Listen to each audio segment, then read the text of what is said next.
Easy of implementation and ability to use something but the mind needs to be developed and regular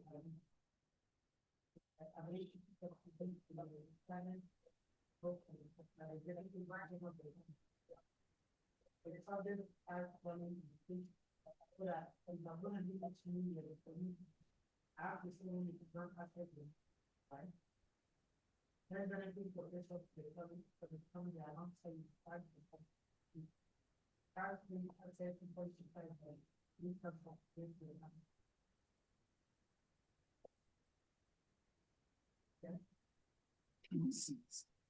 So as we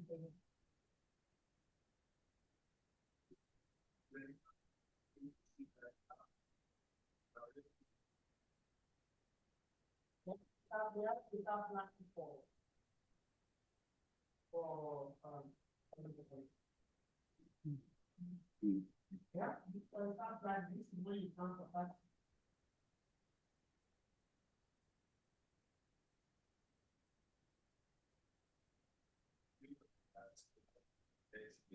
Yeah, yes.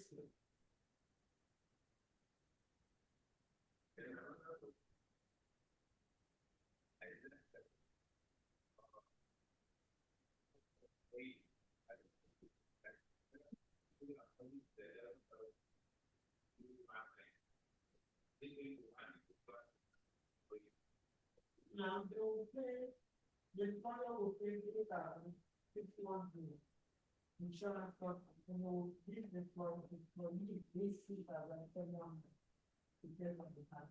Group life All right, so we are starting right now. insurance covers multiple people under a single contract, typically at a lower cost and with fewer restrictions than individual policies. By the end of this chapter, you'll be able to explain the differences between individual and group life insurance contracts, identify key characteristics like policy ownership, certificates, and master policies, distinguish between contributory and non-contributory plans, describe eligibility requirements for groups and members, explain group underwriting and conversion privileges, compare types of group life insurance, including credit and blanket life, describe coverage for military and federal employees, and finally explain the tax treatment of premiums and benefits. Let's start by understanding the principles and characteristics that make group life insurance unique. Group life insurance is usually provided by employers, but can also cover other groups like unions or associations. It's most often written as annual renewable term insurance. Unlike individual policies, the employer owns the master policy, while employees receive certificates of insurance. There are two main types of group plans: contributory, where employees contribute to the cost, and non-contributory, where the employer pays the entire premium. Eligibility matters. Groups must be formed for reasons other than just buying insurance, and employees must meet certain criteria, like being full-time and actively working. Underwriting for group life insurance focuses on the group as a whole, not individual health. This leverages the law of large numbers to balance risk and keep costs low. A key feature of the policy is the conversion privilege. When an employee leaves their job, they may convert group coverage to an individual policy. No proof of insurability required. Beneficiary designations are important. Although the employer owns the policy, it is the employee or agent who selects the beneficiary. There are special types of group coverage, like credit life insurance for loans, blanket life insurance for specific hazards, and government-provided plans for military and federal employees. Understanding group life insurance is essential for insurance professionals and anyone wanting to make informed decisions about workplace coverage. So get ready to master group life insurance, knowledge that helps you guide clients and make informed choices for yourself. Keep going! You're one step closer to passing your exam with confidence and helping others secure their future. All right, so welcome once again, everybody. You can see the narrative. Group life insurance is that policy you have at work. All of us here who is working, still working, have group life insurance. But honestly, I have to tell you this. It's just like a renewable term, in the sense when you leave your job, you can transfer it from group to individual. However, they will not ask you evidence of insurability. Of course, I just resigned from my job. I did transfer from group to individual whole life with cash value. So group life insurance is just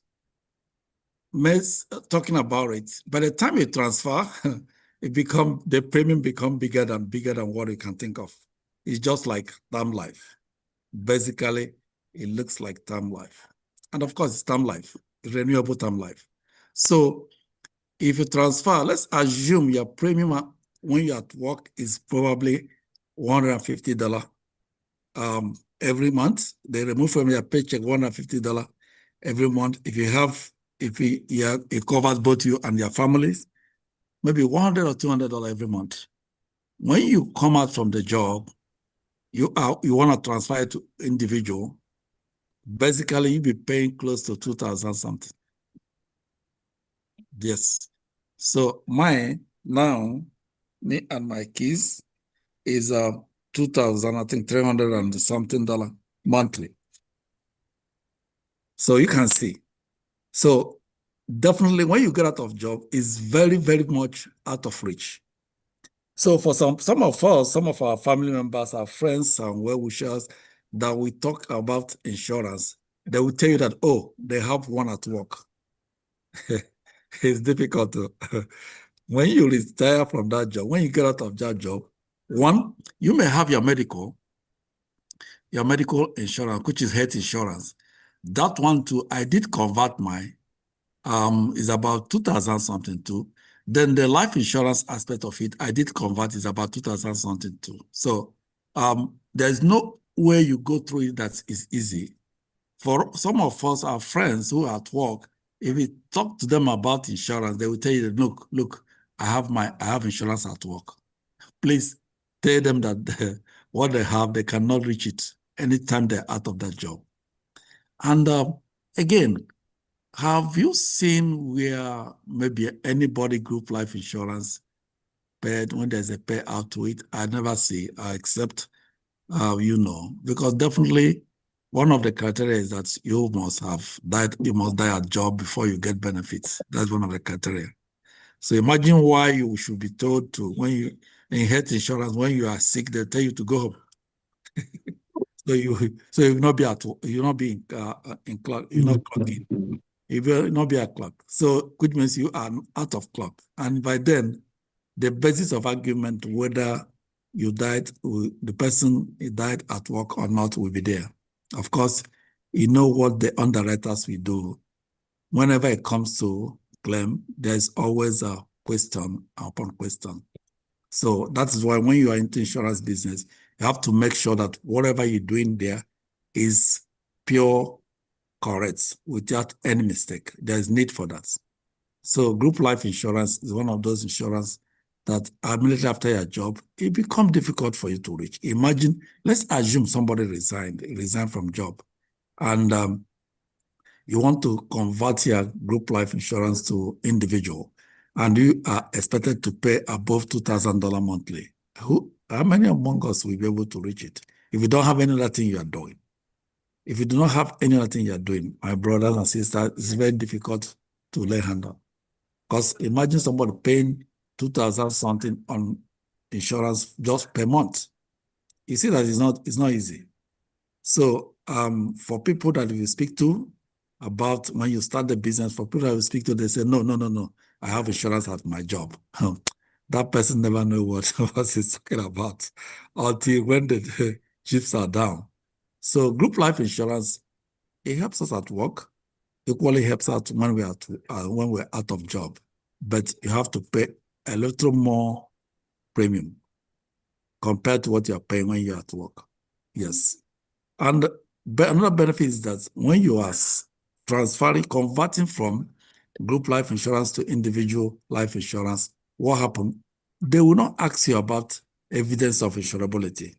What you are doing is just transfer. And what helps you to do that is what we call COBRA. We're going to see COBRA as we go along. So let's look at these terms. These are the keywords that we're supposed to know in group life insurance. One is blanket health policies.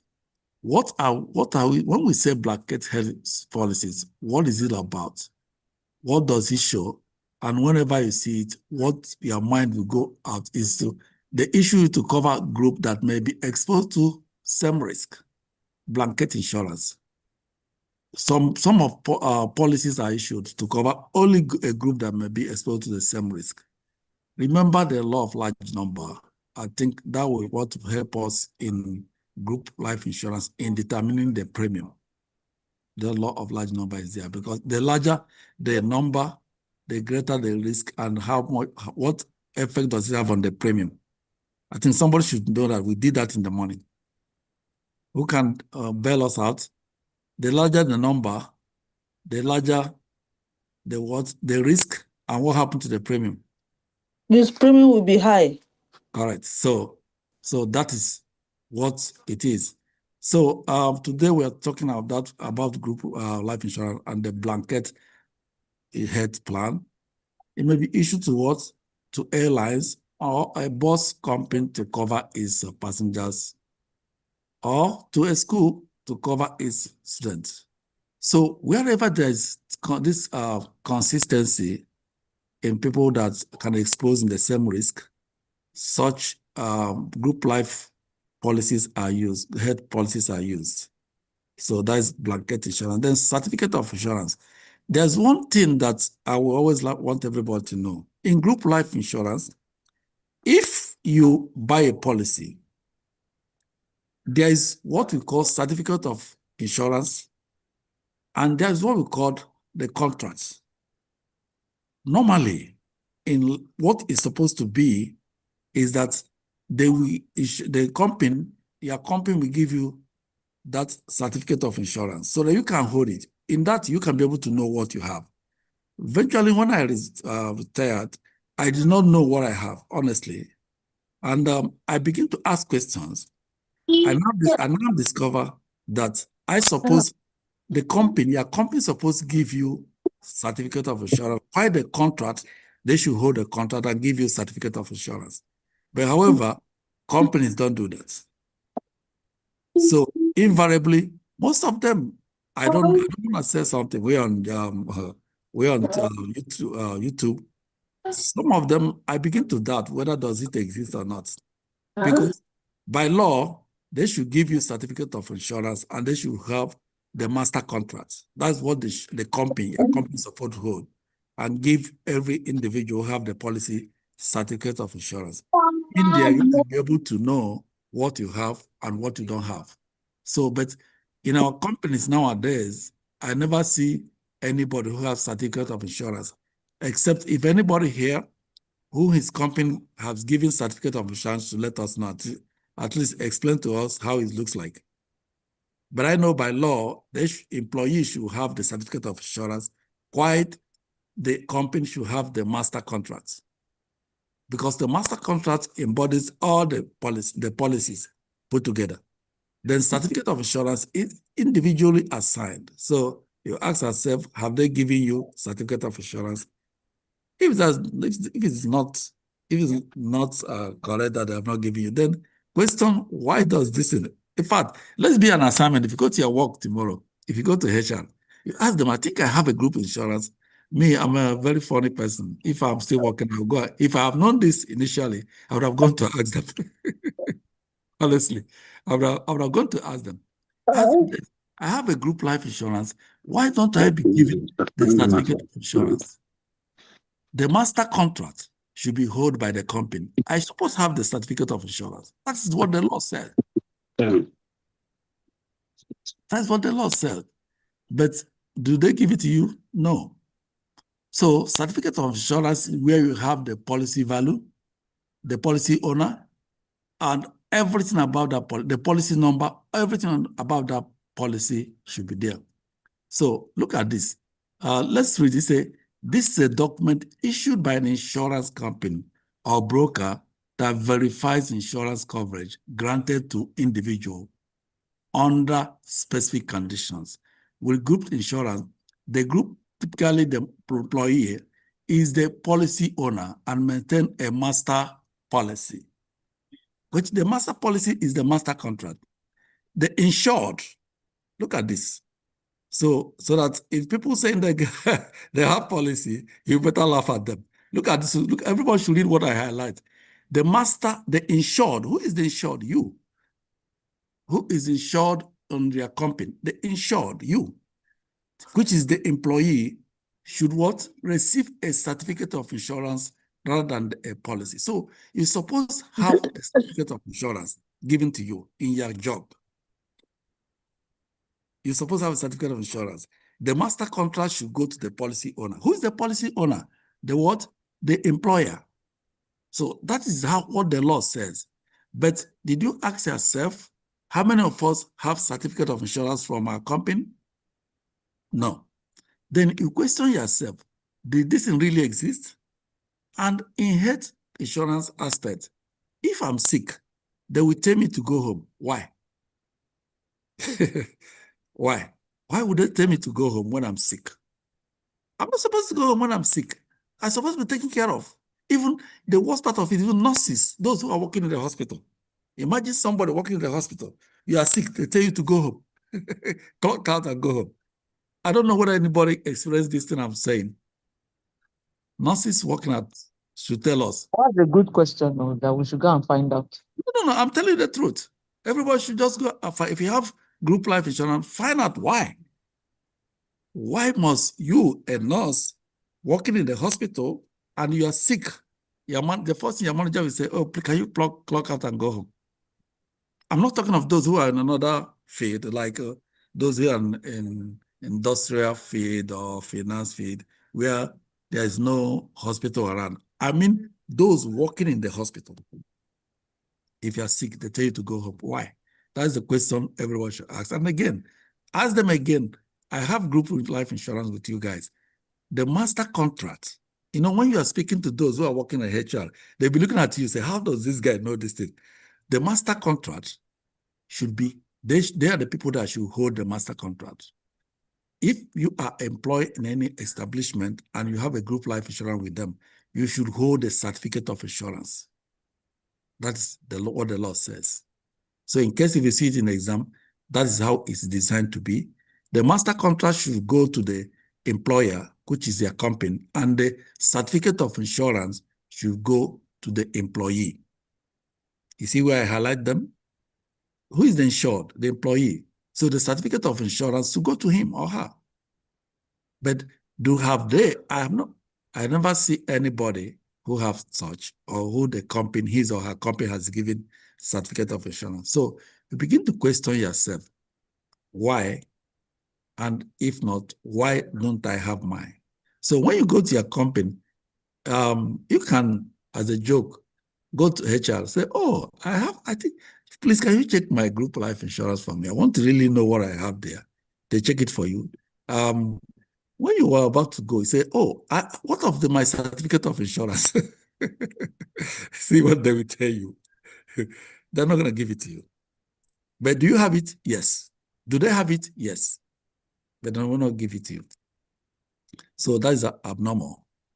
The law says the certificate should go to you, the employee, and the master contract should go to the employer.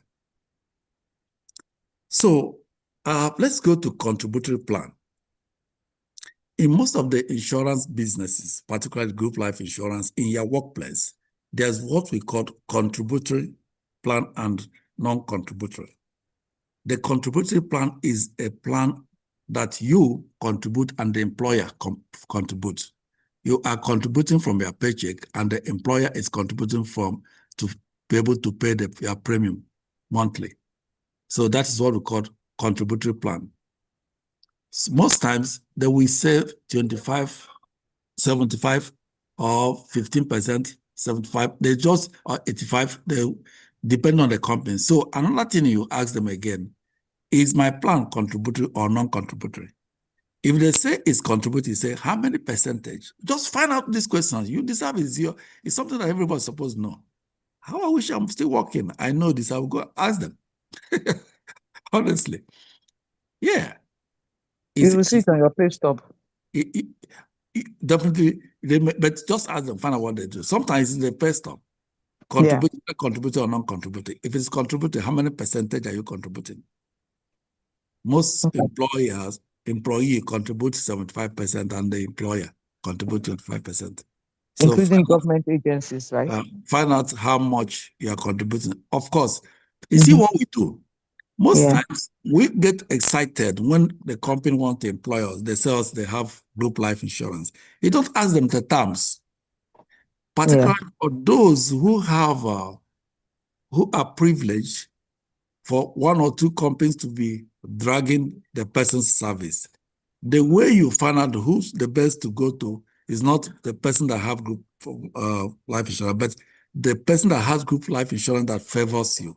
One, if it is contributory, what percentage? That's what favors me should know. Because that determines whether you take them or not. You compare the percentage. Some companies, they will say employees should contribute 75%. Some companies, they say employee contribute 80% or 60%. Find out the percentage of employee contributory. If the plan is contributory. So what do you mean by percentage is that how much in the premium, how much will the company pay and how much will the employee pays? What is the percentage? So another thing in group life insurance is the conversion privilege. Of course, I've said it before, I did convert mine from group to individual.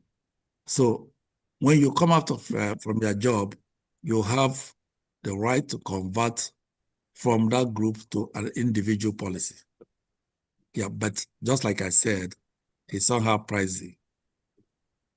So for people, mostly when you start your business, you'll be talking to some people about insurance. What they will tell you? Oh, sorry, I'm mad. I'm okay. I have insurance in my job. Just laugh at them because it's just something they cannot. I said, mine is now almost 2,000 something. So, Engineer Bax, this group life insurance, is it the same thing with group health insurance? All right. Of course, the company gives you group health insurance and group life insurance. We have health insurance, we have life insurance. The company will provide you health insurance, will equally provide you life insurance. So as we are talking, we'll be making a reference where there is need for health. And that's where there's need. Because particularly is group health. You understand? That is really where I need that. Yeah, we're gonna see it here. The head, we're gonna see it here. In the head too, is about contributory and non-contributory. Okay. It's about conversion. You still have the privilege to convert in the head. It's just the same thing. That's just the same thing. Yeah. So let's talk about the credit policies. Of course, I'm sorry to interrupt.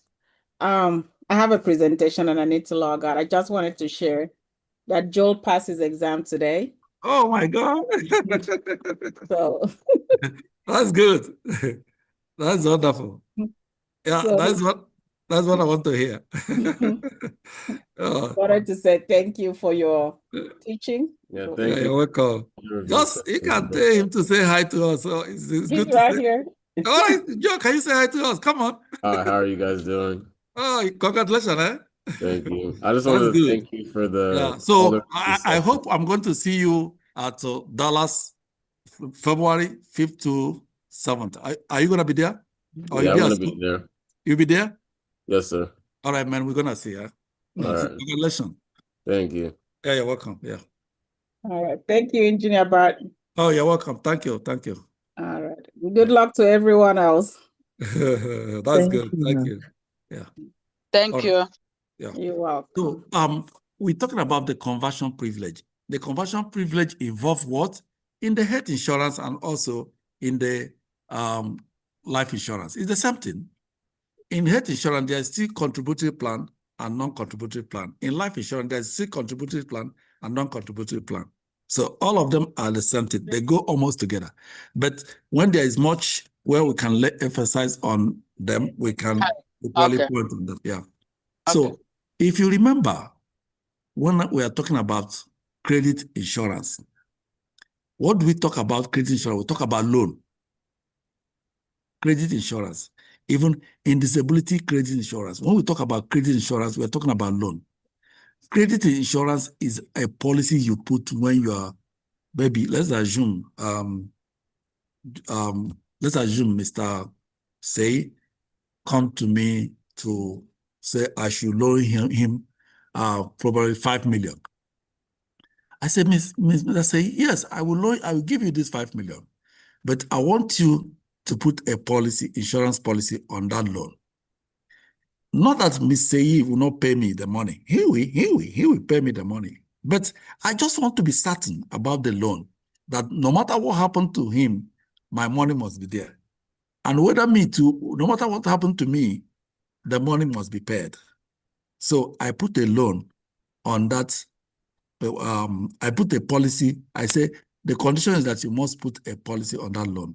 Now, says by my calculation, say should put at least, he is paying me $1,000 every month. Now he put a loan on the policy that covered the amount he is owing me. So every month, say will pay me $1,000, which is monthly payment is paying to me, and he will equally pay for the insurance. The premium for the insurance on their loan, he will pay for it. He will pay me my loan, the amount he's paying me every month, and he will equally pay the money, the premium for the policy of the loan. So what happened? If at all anything happens that she could not be able to pay the 1,000 he's paying me monthly, what will I do? I will go to the insurance company because there's a policy on that loan. I'll go to the insurance company and say, look, this man is no longer paying me because of so probably he lost his job because of so condition, he couldn't be able to pay me again. The insurance company will start from where he stopped to pay me my money. I can decide maybe on the contract, when he was entering contract with the insurance company, he may tell them that when he stopped paying, if he cannot be able to pay, they can pay me lump sum or they can continue to pay me monthly. So in credit policies, there is no beneficiary. This is what you have to know. There is no beneficiary. So what happened?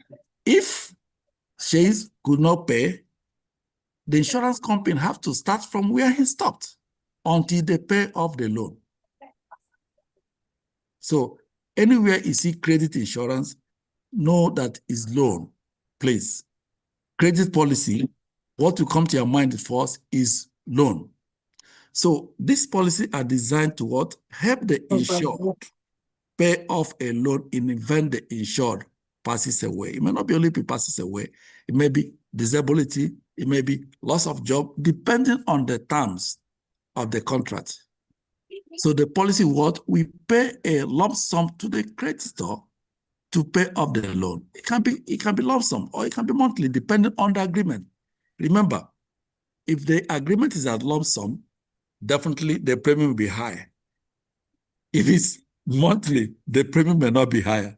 So it depends on what you can afford. What do you agree with them? So credit policies typically cannot exceed the amount of a loan. Look at it. It cannot exceed the amount of loan, which is basically is for the loan.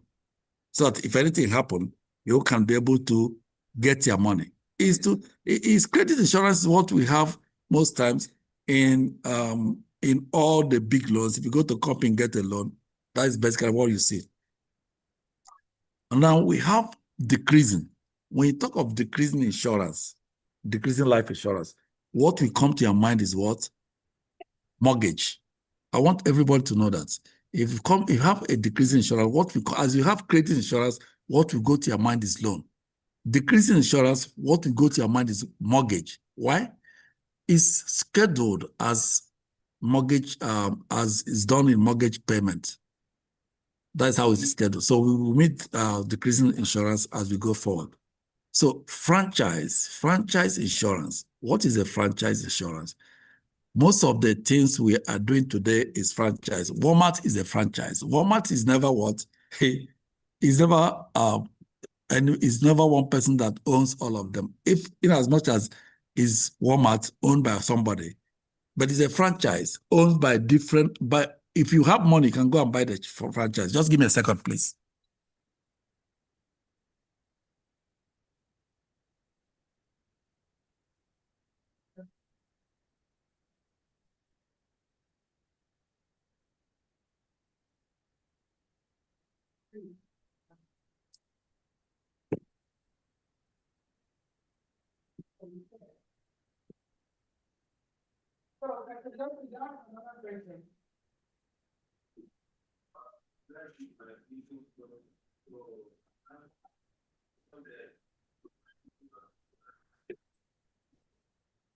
All right, sorry everybody.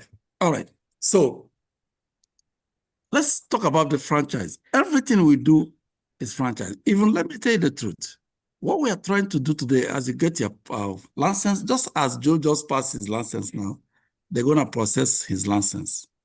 The truth of the matter is that you pass the exam, you're going to do fingerprinting and background check. If your background check is not good, definitely there is questionable. There is tendency that they may not issue your license.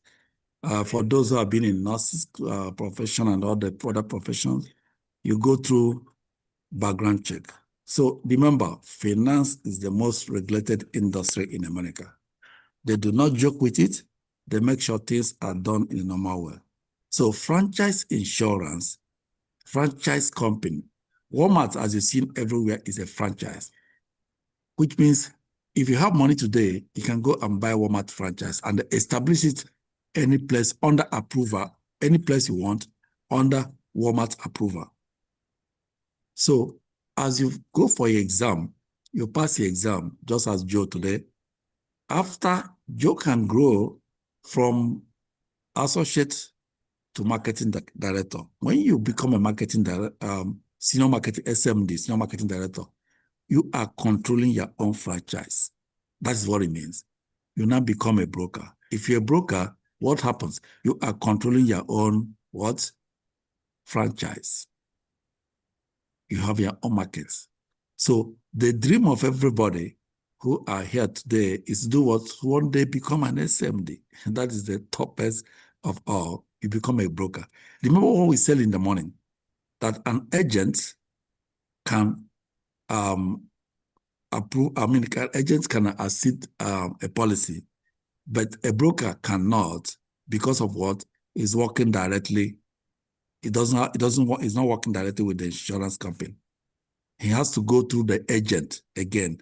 But every agent wants to become a broker. And then when you want to ascend a policy, you still have to go to agent to do it, or the representative of the insurance company. Invariably, that will tell you that you are on your own now, meaning you have taken your own franchise. So this is a business you can get your own franchise with just below $1,000. That is the basic tool. Those who are SMD, you can ask them to find out what benefit they are getting today. So the target of everybody is to become SMD. Just like I said, some people can become SMD within 1 month and 2 months. You become SMD. It's very possible. So that is always a target. If you come to the event, that will be February 5th to February 7th at Dallas. I encourage everybody to be there. Honestly, you will not regret. Just have the experience. Just have that 2 days. Take off from job from that 2 days. Come to that. If you have friends, bring them. Let them experience what we are saying. Then when you go back, your mindset will never be the same. I'll tell you the truth. That's where you see people with one mind, with one intention, making sure that everybody succeeds. So franchise insurance is the insurance you have on your franchise. This is a life or health insurance plan that covers groups of individuals with uniform policies. Although through the benefits, they may vary, solicitation typically takes place in the employer's business with the employer's consent. Of course, franchise insurance is generally written for group, such as group life insurance written for group. Franchise insurance is equally written for group. Remember, in every business that have a franchise, it's not only one franchise. They have several franchises.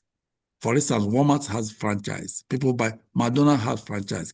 You can find out that if you go to if you come to Texas and go to McDonald's here in Texas, you go to Florida and go inside McDonald's that is in Florida. Basically, all of them look the same.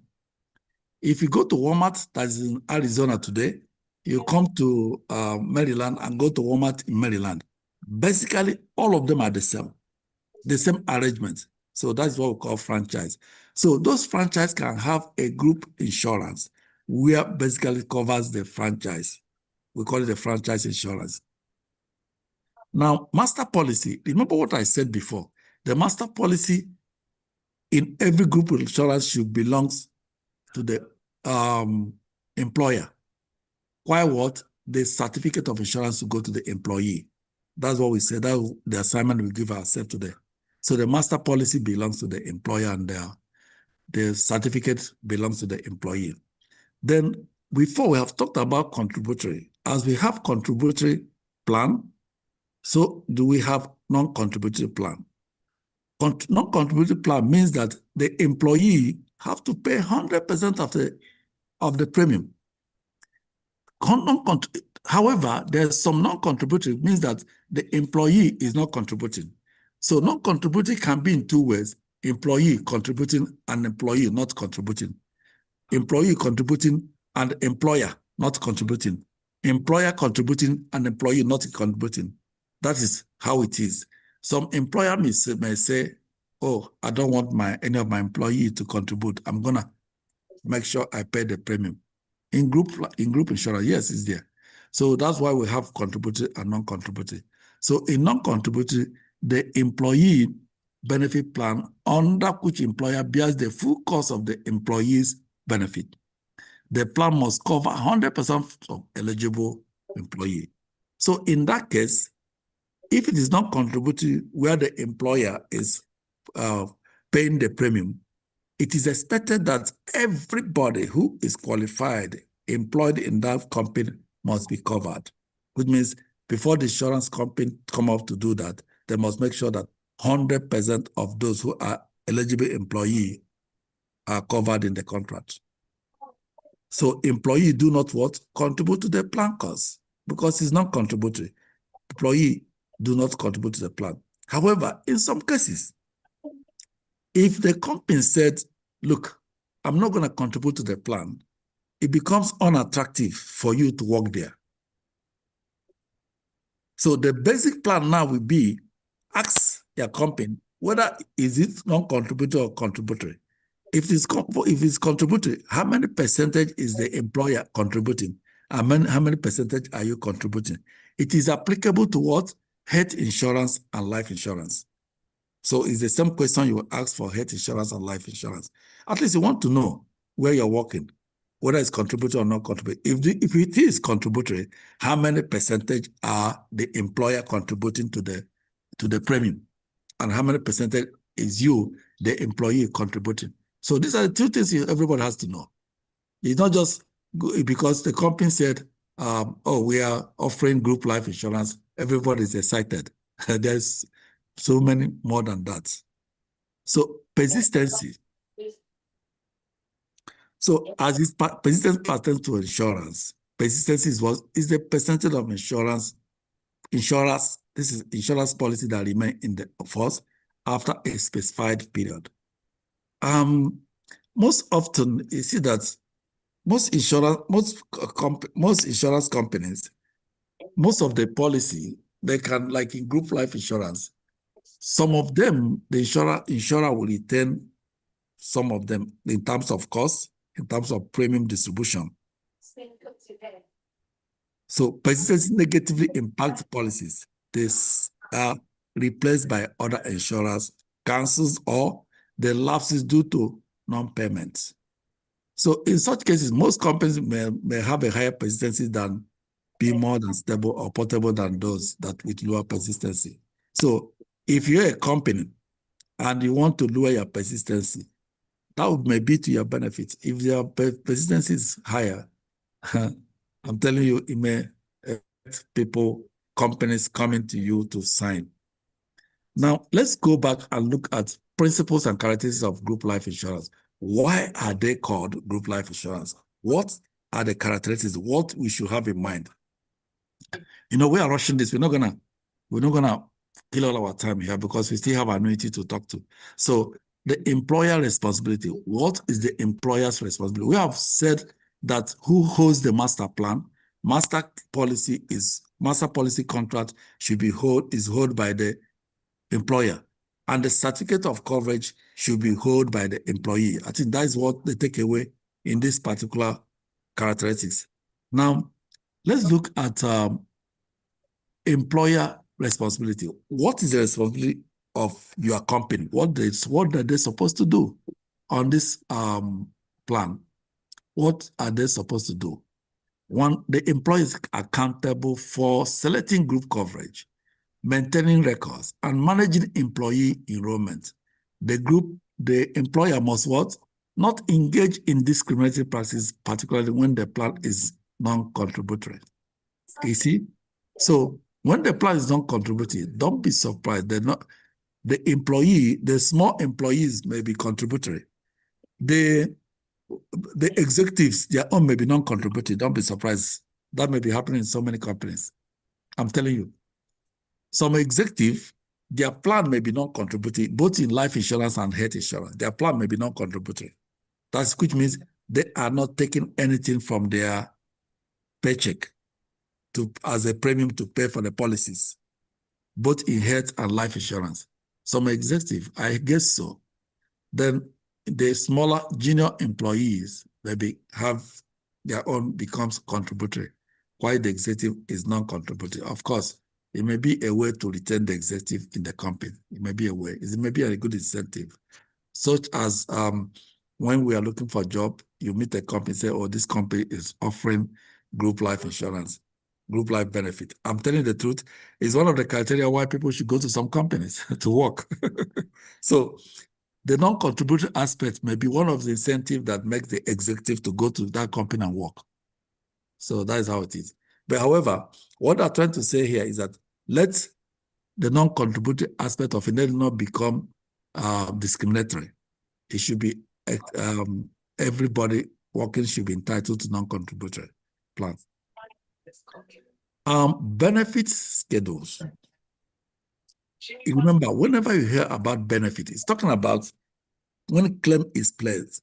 Benefit can only come when you place a claim. You cannot have a claim without a benefit. You cannot have a benefit without a claim. There must be a claim, which means there must be a loss. You cannot have a benefit without a claim. And you cannot have a benefit without a loss. A claim without a loss. For somebody to have a claim, there must be a loss, whether in health or whether in life. In health, that person must be sick and go to hospital to see his doctor, his or her doctor. Then the doctor will see the person. There must be a claim. Then you talk of benefits. If there is no claim, there is no benefits.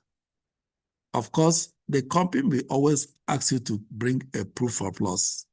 So that proof of loss will be seconded by a claim. You bring a proof of loss, they will now put a claim. Based on the proof of loss, a claim will be initiated.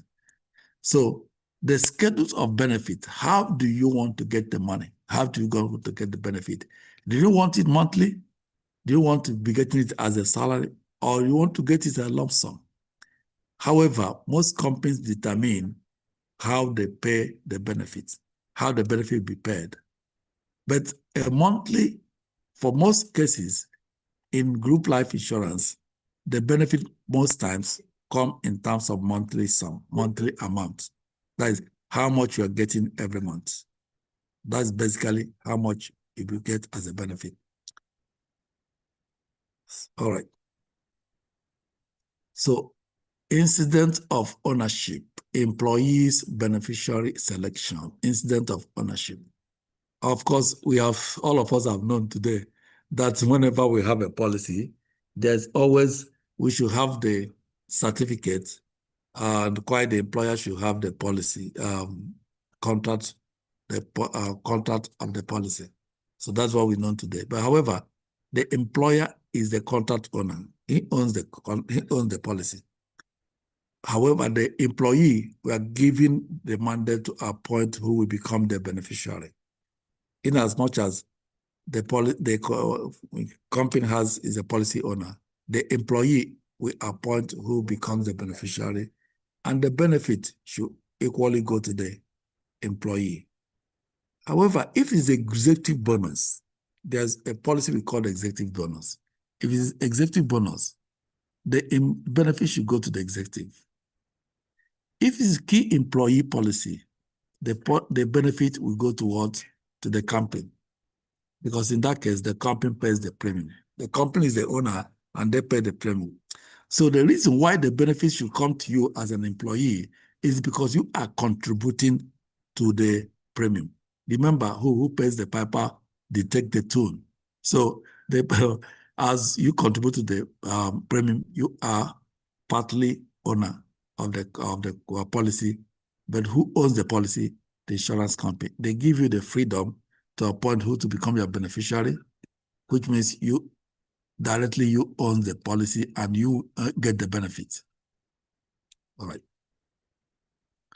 So the employee may name the employer as a beneficiary if the group life policy provide employer has an insurable interest in the employee. Of course, before they put policy on you, they must have insurable interest. But they made it a way that you should have a beneficiary comes to you. Most of their company, group insurance you have, check who is the beneficiary. They must have asked you to put your beneficiary. So, but if it's a company that does not even look to the side of the employee, they don't care about the employee, the beneficiary will equally go to the company. In that case, I would say they're using you to write off taxes. even if you still have the benefit, if you are still the beneficiary and the benefits go to your beneficiary, I mean, if the beneficiary belongs to you, they are still equally using you to write off what? Taxes. That is the basic truth. So that is the more reason why, if you are here today, you have a small registered company, and that company is giving you money. No matter how much it is, you have to what? Put in an executive or key employee policy. In the key employee policy, you are the owner of the policy. The key employee probably may be your son, maybe your husband, maybe anybody around you. That person that contributes much to your business, that person that if that person is not around, your business will shake. That is the key employee. So as a company, you can put a policy, even if that person is not related to you, you can put a policy to that person as a key employee policy. What happened? If anything happens to that person, the policy will pay out. The money comes to the company. Who pays the premium? The company. Who the money is coming to? The company. So you see, the company now have a lot to write up in their taxes. You know, we are in the tax season now. What we'll be paying attention more now is something that can make us to write off the tax so that IRS will not be charging us. Trump says you should pay a fair share. So that we can be able to pay our fair share, not overpaying what we're supposed to, more than what we're supposed to pay. So the employee may name the employer as a beneficiary of the group life policy, provided the employer has an insurable interest in the employee. I don't think the employer should have insurable interest. Anyway, sometimes it can occur that whoever that employs you is your sister or your brother. He may have insurable interest on you. So that in the case of where the benefits go to the employer, of course, the employer is the policy owner. It's assumed that the employer has an insurable interest on you. But if not, I don't see it working that employer, except you're working for your brother or your sister. So let's look at the exam tips. Say in recent years, due to what modification of state laws, many insurers have been permitted to what include an assignment provision in group life insurance. Of course, any assignment must be submitted in writing to the insurer. An assignment. I want somebody to know, when you talk about assignment, you are talking about transfer of ownership. In property, just like mortgage, you have a home, we say transfer the ownership to social person. In life insurance policy, we say assign the policy to social person. Whenever you hear that, means that that person is transferring ownership to another person. Assignment is transfer of ownership of policy ownership to another person altogether. So there is one scenario we studied that where the man divorced his wife, the man has a policy and divorced the wife. Now the ownership was transferred to the new wife, while the beneficiary is still the ex-wife. So the man that dies, the new wife, who is the policy owner, will be looking that he's going to collect money from as the man died. However, the beneficiary still remain the ex-wife. So what the man did was to assign ownership to the new wife. However, the beneficiary still remain who? The ex-wife. So if the new wife is fast enough and understood what insurance business is, basically what she would have done as somebody who has knowledge is to what? Transfer, because she now has the power. That's the power of the policy has been given to him. He's now the owner of the policy. He can reassign a beneficiary to that policy. But she didn't do that. She's happy.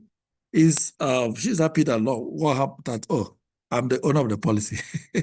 Not knowing that sometimes the owner of policy is not the beneficiary.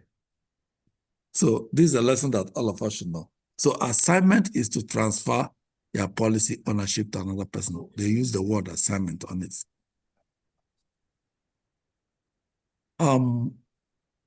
Group insurance versus individual. I've told you the only difference between group and individual is that when you're converting to individual insurance, there is no underwriting requirement. There's no evidence of insurability. They will not ask you evidence of insurability, which means there's no underwriting requirement. They will just take you. They just take you. So this is what we should know.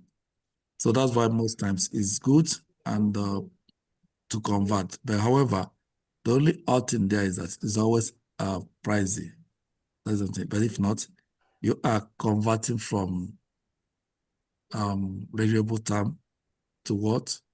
To a whole life with cash value. So you can do that. All right, policy ownership. With individual insurance, the insured is what? Traditionally also the policy owner. Individual, of course, insured is the policy owner. In instances of third-party ownership, the policy owner was and the insured are different parties. I hope everyone knows what we mean by third-party ownership. No. All right. So now you have the policy. You are the owner. You are paying the premium. Now, if you transfer the ownership to another person, who is insured? You. But you transfer the ownership of that policy to another person. Who is the owner now? That third party. Did you get it? Okay. But you ask yourself, can you transfer the policy? You are now become the insured, while the other person become the policy owner.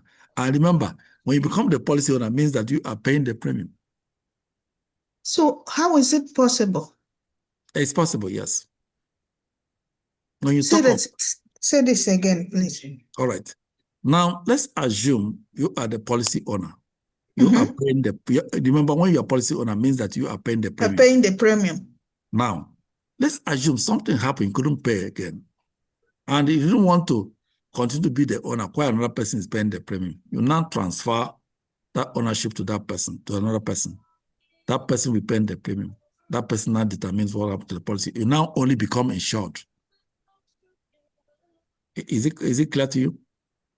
It can happen within family. Wife, husband, it can happen within families. So let's use a family situation to do this. All right.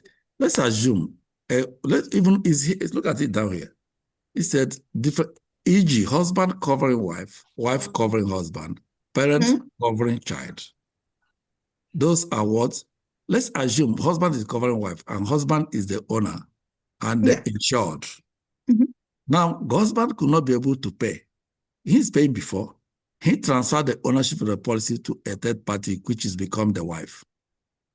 The wife, when the ownership is transferred to you, you automatically become the owner of the policy. You determine what happened to it.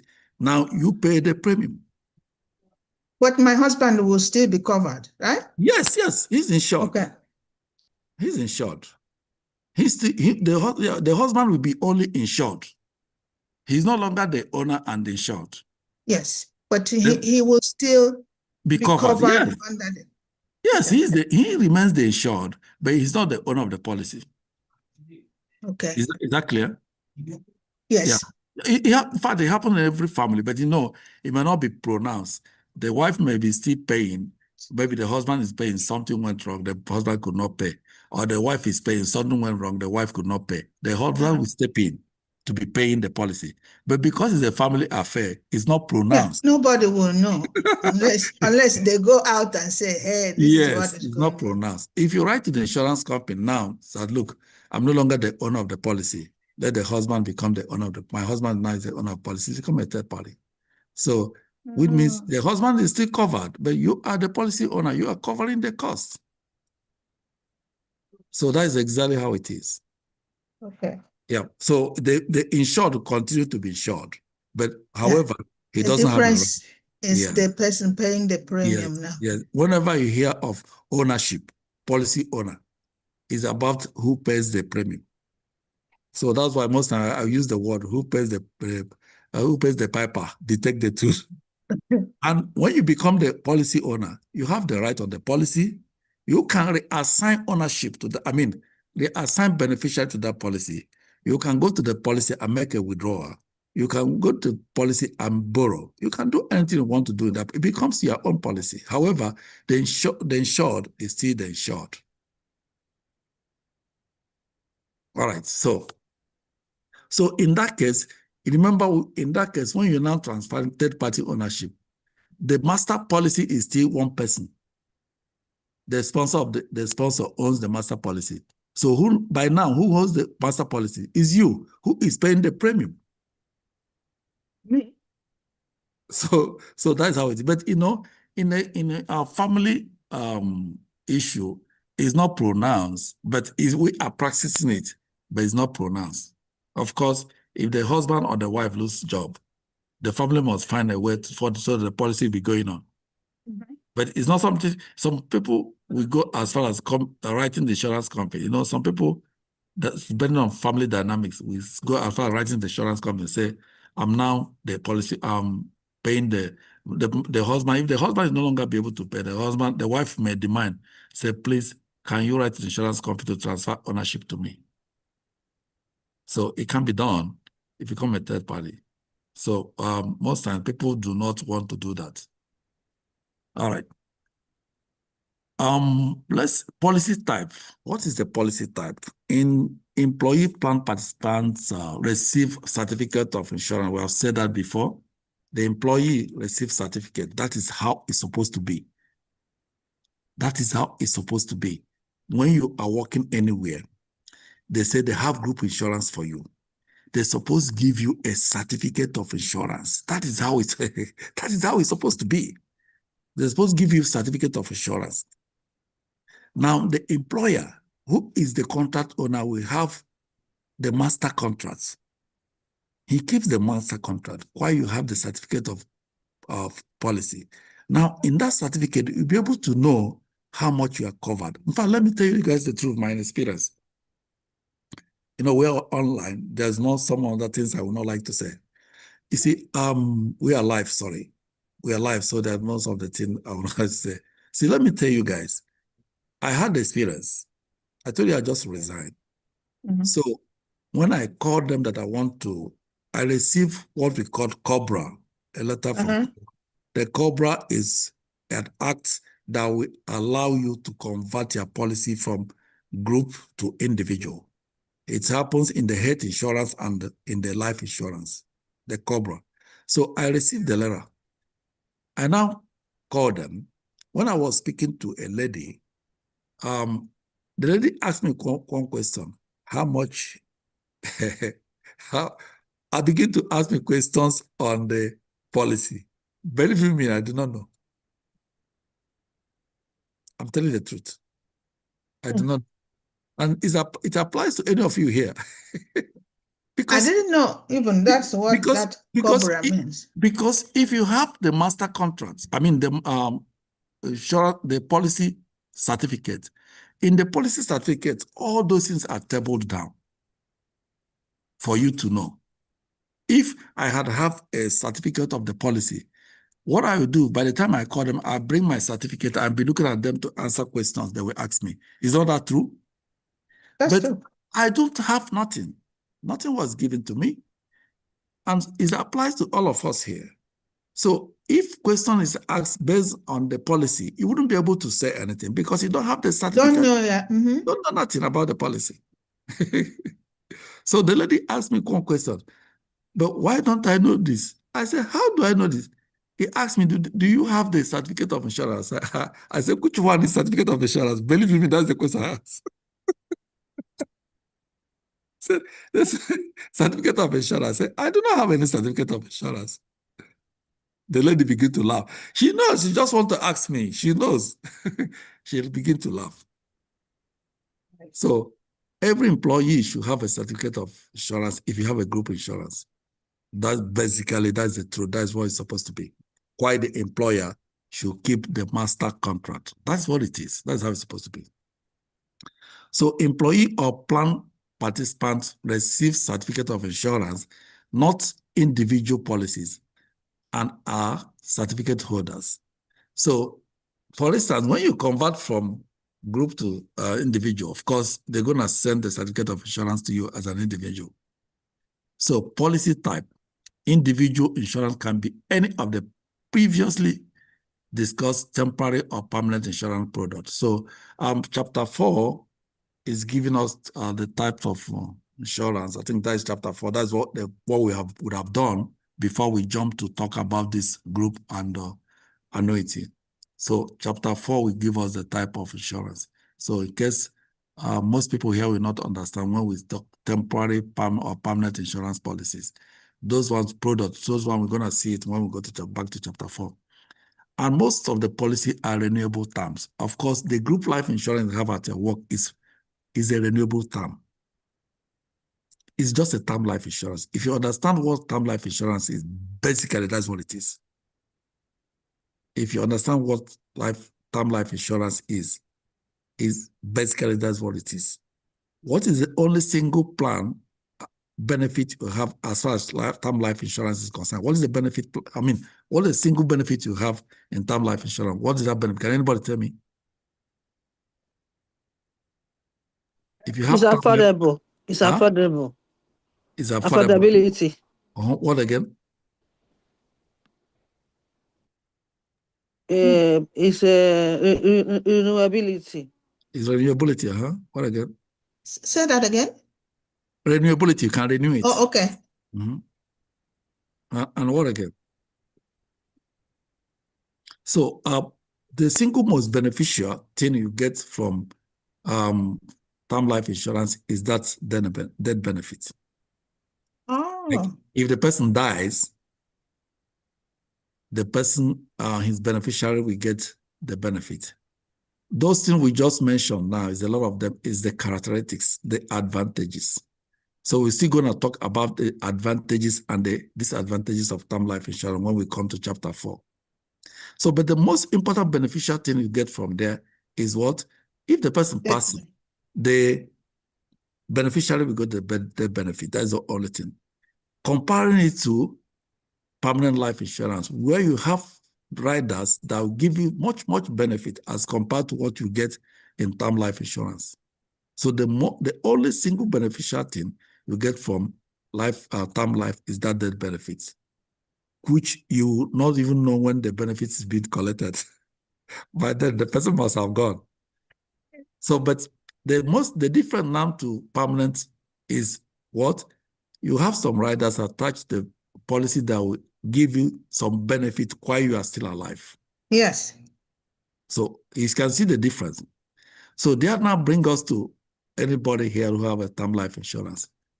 You can check whether you can call your policy insurance company to convert, or you can now decide what to do to it after you have gotten all the knowledge you needed. You make the decision, and by then your decision will be well informed.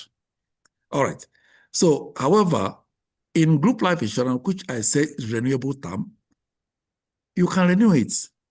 It's just like when you have term life insurance, when the policy terms, you renew it. But remember, when you are renewing it, the premium now will be based on your new age. So most often, you talk to our people, they say, oh, I have a policy, or I have a policy in my work, or I have this, I have that. You ask them what kind of policy do they have. You end up being term. And that term, the time they will need policy is when they will not have it. Because assume somebody wrote a term policy when that person is 50 years, and that person is paying, let's assume, $80. You wrote the term policy, they give you 30 term or 25 term, which means 25 years. Now, you wrote that policy when you are 50 years. The policy will term by 25 when you are 75 years. And you are paying, by the 50 years you wrote the policy, you are paying $100. Now, you'll be paying $100 until when you get to 75 years. Now, when you get to that 75 years, your policy will term, which means you have to renew it. If you still want to have policy, you have to renew it. At that 75 years, you do not expect to continue to pay $100 as you're paying every month. No. At that 75 years, you're going to pay, the premium you will pay will be based on your age, on the age of 75 years. And believe me, it will be almost 70 times more than what is 70 times? Most 1,000 times more than what you're paying when you are 50 years. So the amount, if you're paying $100, you expect to pay close to 700, at least maybe 1,000 or even 1,000 and something. So you can see that term life insurance, people say is the cheapest, is even the most expensive, because the time you will need it, you will not have policy. Basically, we much need policy when from 65 above. That's when we need policy. And by then, you will not be able to have any policy because of the premium change. Remember, by then, you will no longer be working.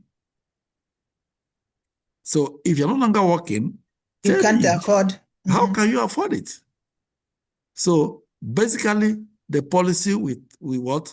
Terminate, because you can't afford it. And when the policy terminates, you are not expected to receive $1 out of it, except you have return of premium rider attached to it. You can see the craziness. If you do not have return of premium rider attached to it, you're not getting anything. If you do have a return of premium rider attached to it, yes, they're going to give you your premium back, but they will do reductions, removing administrative fees, charges, and all the rest. Whatever remains is what they will give you. So I have a question. Go ahead. This return of premium rider, is it particular to term insurance? Of course. Okay. It is. Because let's assume in permanent life insurance with cash value, if you pay your premium is distributed to different channels. Part of the premium goes to the cash value. Part goes for administrative fees. Part is used for the cost of insurance. Part goes for reserve. So by the time they distribute all those, the one that go to the cash value will be yielding money for you. So let's assume the policy terminates, what you're going to get now is the non-forfeiture cash value, which means that part that goes to the cash value. You may not be able to get the total of the premium as compared to term. In term, what they will do is to remove all the charges, including administrative fees and all the rest, and now give you back what remains. But however, do all terms have automatic return of premium rider? No. You have to ask for it, you have to pay for it. So most people that have term don't even know that's what we call return of premium rider. Yeah, this is the first time I'm hearing it. Although I don't have term insurance. Yeah, you know, why I was saying this is for those of us that if you ask, like when you pass your exam and start the business, You see that some people, you're talking to them, the first thing they do, oh, I'm okay. I have policy. I have a policy in my job. I have a policy. As of what kind of policy? They may say term, because most of us, we all are ignorant of this, except now that these things have been exposed to most of us. We are victims. All of us are victims. So we are being exposed to it now. And that's the more reason why everybody should make it as a point of duty to get this, know the knowledge. Even if, let's assume you say, determine that you will not do the business, get the knowledge first. Get the knowledge. So you can be able to put yourself and people around you in order. Yes. Because everybody needs this financial knowledge. Even what is going on in our different companies, you're supposed to have the knowledge of questions, reasonable questions asked, Yes. and how to come out of it. So it's very, very important, honestly.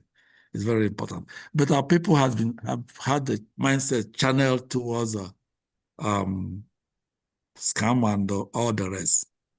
You don't blame people. In this business, in this thing, it's not you that is in the class now, start to study this. You pass the exam, you go do fingerprinting, you go do background check before the license will be issued to you. So if it's turned out to be a scam, means that your nursing license, your medical license, all those are scam. But because we don't understand, after all, you write the exam. For those who are nurses here, Texas uses Pearson VUE to write their NCLEX.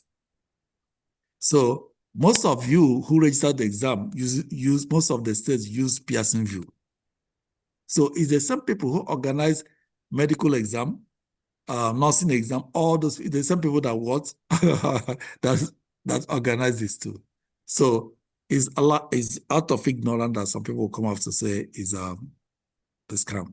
But it's our point to begin to educate them so that they will understand. That is true. Yeah, it's our duty. And that's the more reason why all of us are here. If you understand it, you understand the law, you can educate anybody around you. Yeah, because I'm telling you the truth. If you bring most of us, particularly all of us that are immigrants, if you bring 100 of us here today, 75 are ignorant of what we're just saying right now. Yes, and you don't blame them because, one, we never have a grandfather or grandmother who was involved in things like that, who would teach us. We don't know. And then you see what is happening all over the world. Nobody trusts anybody with any information. So, yes. Yeah, even it's not even a question of grandfather or grandmother. Some white people do not know too either. That's what I see. This is for the allies, those who are the topmost. How we talk about big money when you can't even afford to eat? That is the reason. But you see, one thing with our people, it's not about big money. It's about the little you are earning, you want to make it work for you. That's just the basic truth.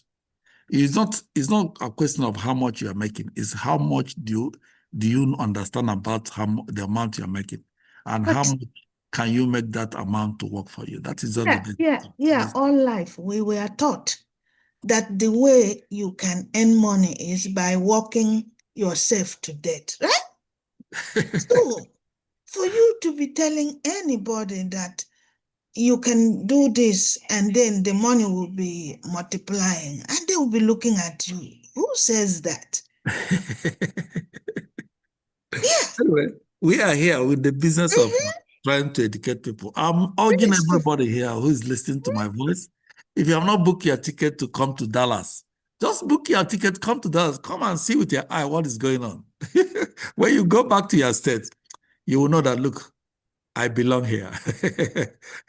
So book your ticket today. We have a Champion Bowl coming in Dallas, 5th February to 7th of February. It's 2 days. Take that 2 days as a holiday. Just come around and see. In fact, contact who bring you to the business. The person will direct you on how to register. You're not registering with any money. The gate fee has been, the entrance fee has already been paid by the person who brought you here, who brought you to study here. So you do not need to pay anything. The only thing you need to pay now is your ticket. Your air tickets. Some of them will go as far as even providing hotel accommodation for you. Some of them that are good may go as far as providing accommodation for you. So just pay a ticket and come over to Dallas. Just stay there 2 days. Experience what we're talking about. When you go back, you will say, oh my God, where have I been? So, but when you go back, that will enable you to get more ideas. Now, you're going to see all those big insurance companies. You're going to see their representatives. You're going to see everybody. Now, if you want to say, wow, then you follow us to Las Vegas, July. Oh my God. You enter a hall that have close to 30 to 50,000 people. Then you'll be looking to see whether you see black man. You're looking to see whether you see any black man. Because we are small compared to the large people who knows what we know today. So we are just starting. All right. Okay. So let's go to cost. The policy type can be individual insurance. It can be annual renewable. It can be converting group, which means when you are converting from group to individual. I told you I converted mine from group to individual whole life with cash value.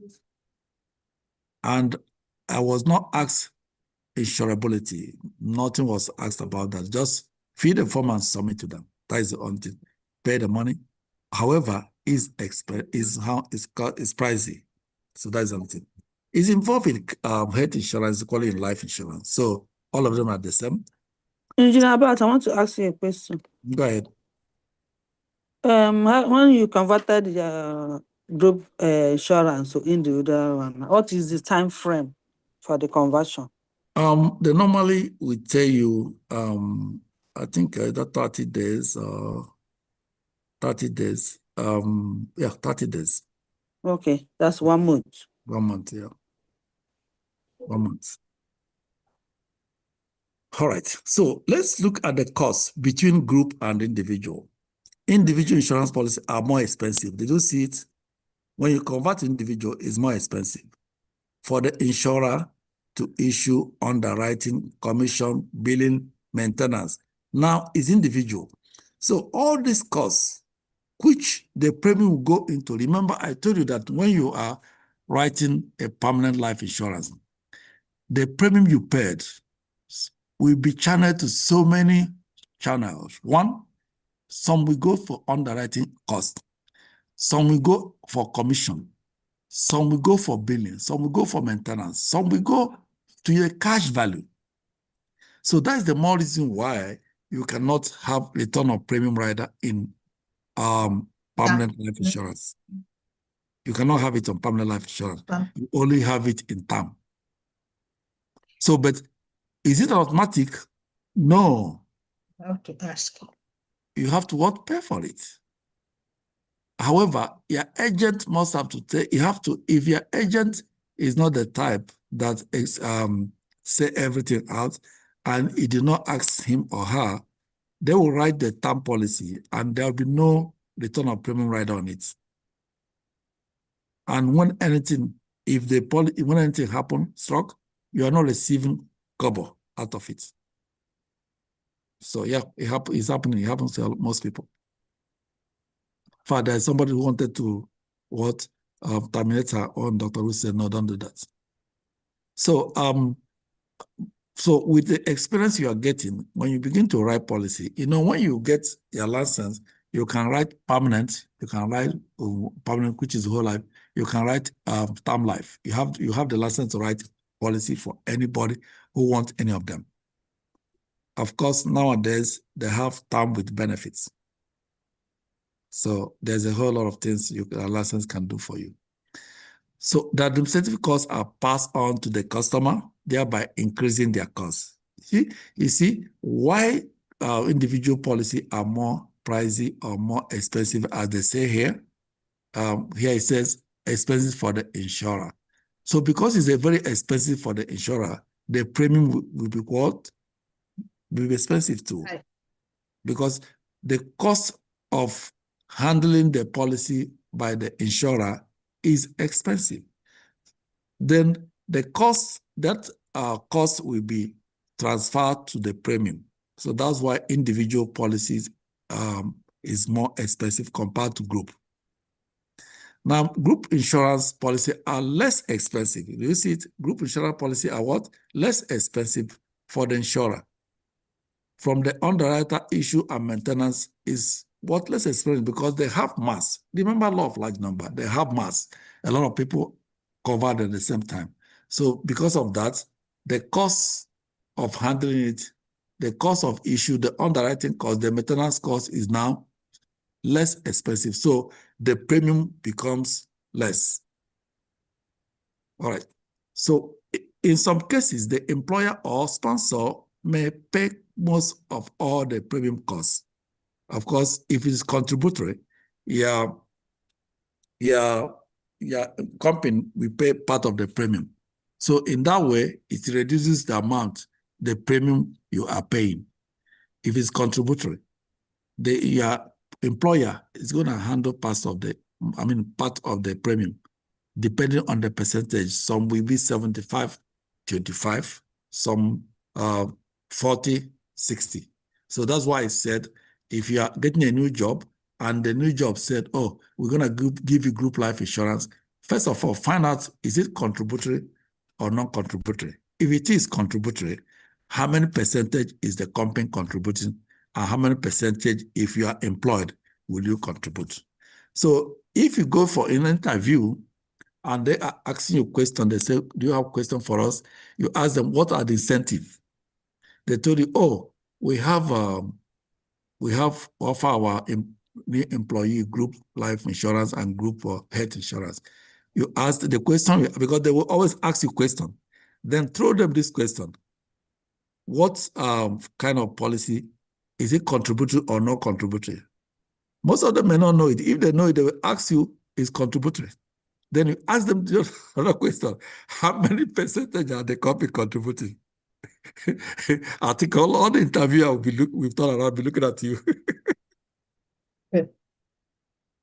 Most of the interviewer will be looking at you. So where is this person from? I'm telling you, anybody who's going to interview, let it be the question you ask them. If it's contributory, oh, that's wonderful. How many percentage are you guys contributing? How many percent am I going to contribute? Believe me, most of them will know. And they will begin to find out whether they will take you or they will not take you in that job. You have exposed them. In fact, some of them, based on that question, they will say, that guy is intelligent. They will take you. So it's a smart question to ask them. So don't be pushed. Don't be so happy that, oh, I'm getting group life insurance from the new job. Ask them what it is and what it means and what effect does it have in you. That's will separate you from those who are not attending this class you are attending today. That's the truth. Mm-hmm. That will separate you. And the interviewer will be looking at you. They'll be looking to themselves, who is this person? Because basically, what entices most of us in a new job is when immediately they say, oh, we'll offer group and health insurance. You'll be happy. You'll be happy. Oh, I'm going to get health insurance. I'm going to get, like, moreover, you don't know what it is. Does it end in giving you group, health and life insurance? It doesn't end there. What is the impact? What impact will you have in your paycheck? That's what you have to find out. So basically, you went for interview in two places, and you find out that this one is contributing 75%, and this one is contributing 60%. You go for the one that contributes 75%, because it's going to reduce your paycheck. You're going to reduce the money they're taking for your paycheck. But if you go to the deduction. You go to the one that contributes 60%, you're going to pay more. They will reduce more from your paycheck. So these are the little things we should know when we go into a new job. We can expose the ignorance of those who are interviewing us. So basically, just like I said before, being here is not only about the business, it's moreover, more also educational. About the knowledge. You have a lot of knowledge here. But this is even the beginning. When you go to the rate teaching, that's when you understand. Some of us normally we ask ourselves, where have we been since all this? So it's a way of, it exposes our ignorance, even now. Some of us, we ask ourselves, can I go back to 10 years backwards? Can I go back 20 years backwards? You now begin to know how to handle your finance. Most of us here, after our job, we get up from our job, we end up not having anything. That is the truth. And that's why at a point you see most people going to nursing home. There's no reason why anybody who has worked 30 years in America, 35 years, 40 years, any little thing, end up in nursing home. It doesn't, Yes. I think it doesn't argue well. It's not the best thing. But we are ending up there because we don't know. Thank God. And again, we like to live double life. We want to build mansions. No, but it's not even home. about that.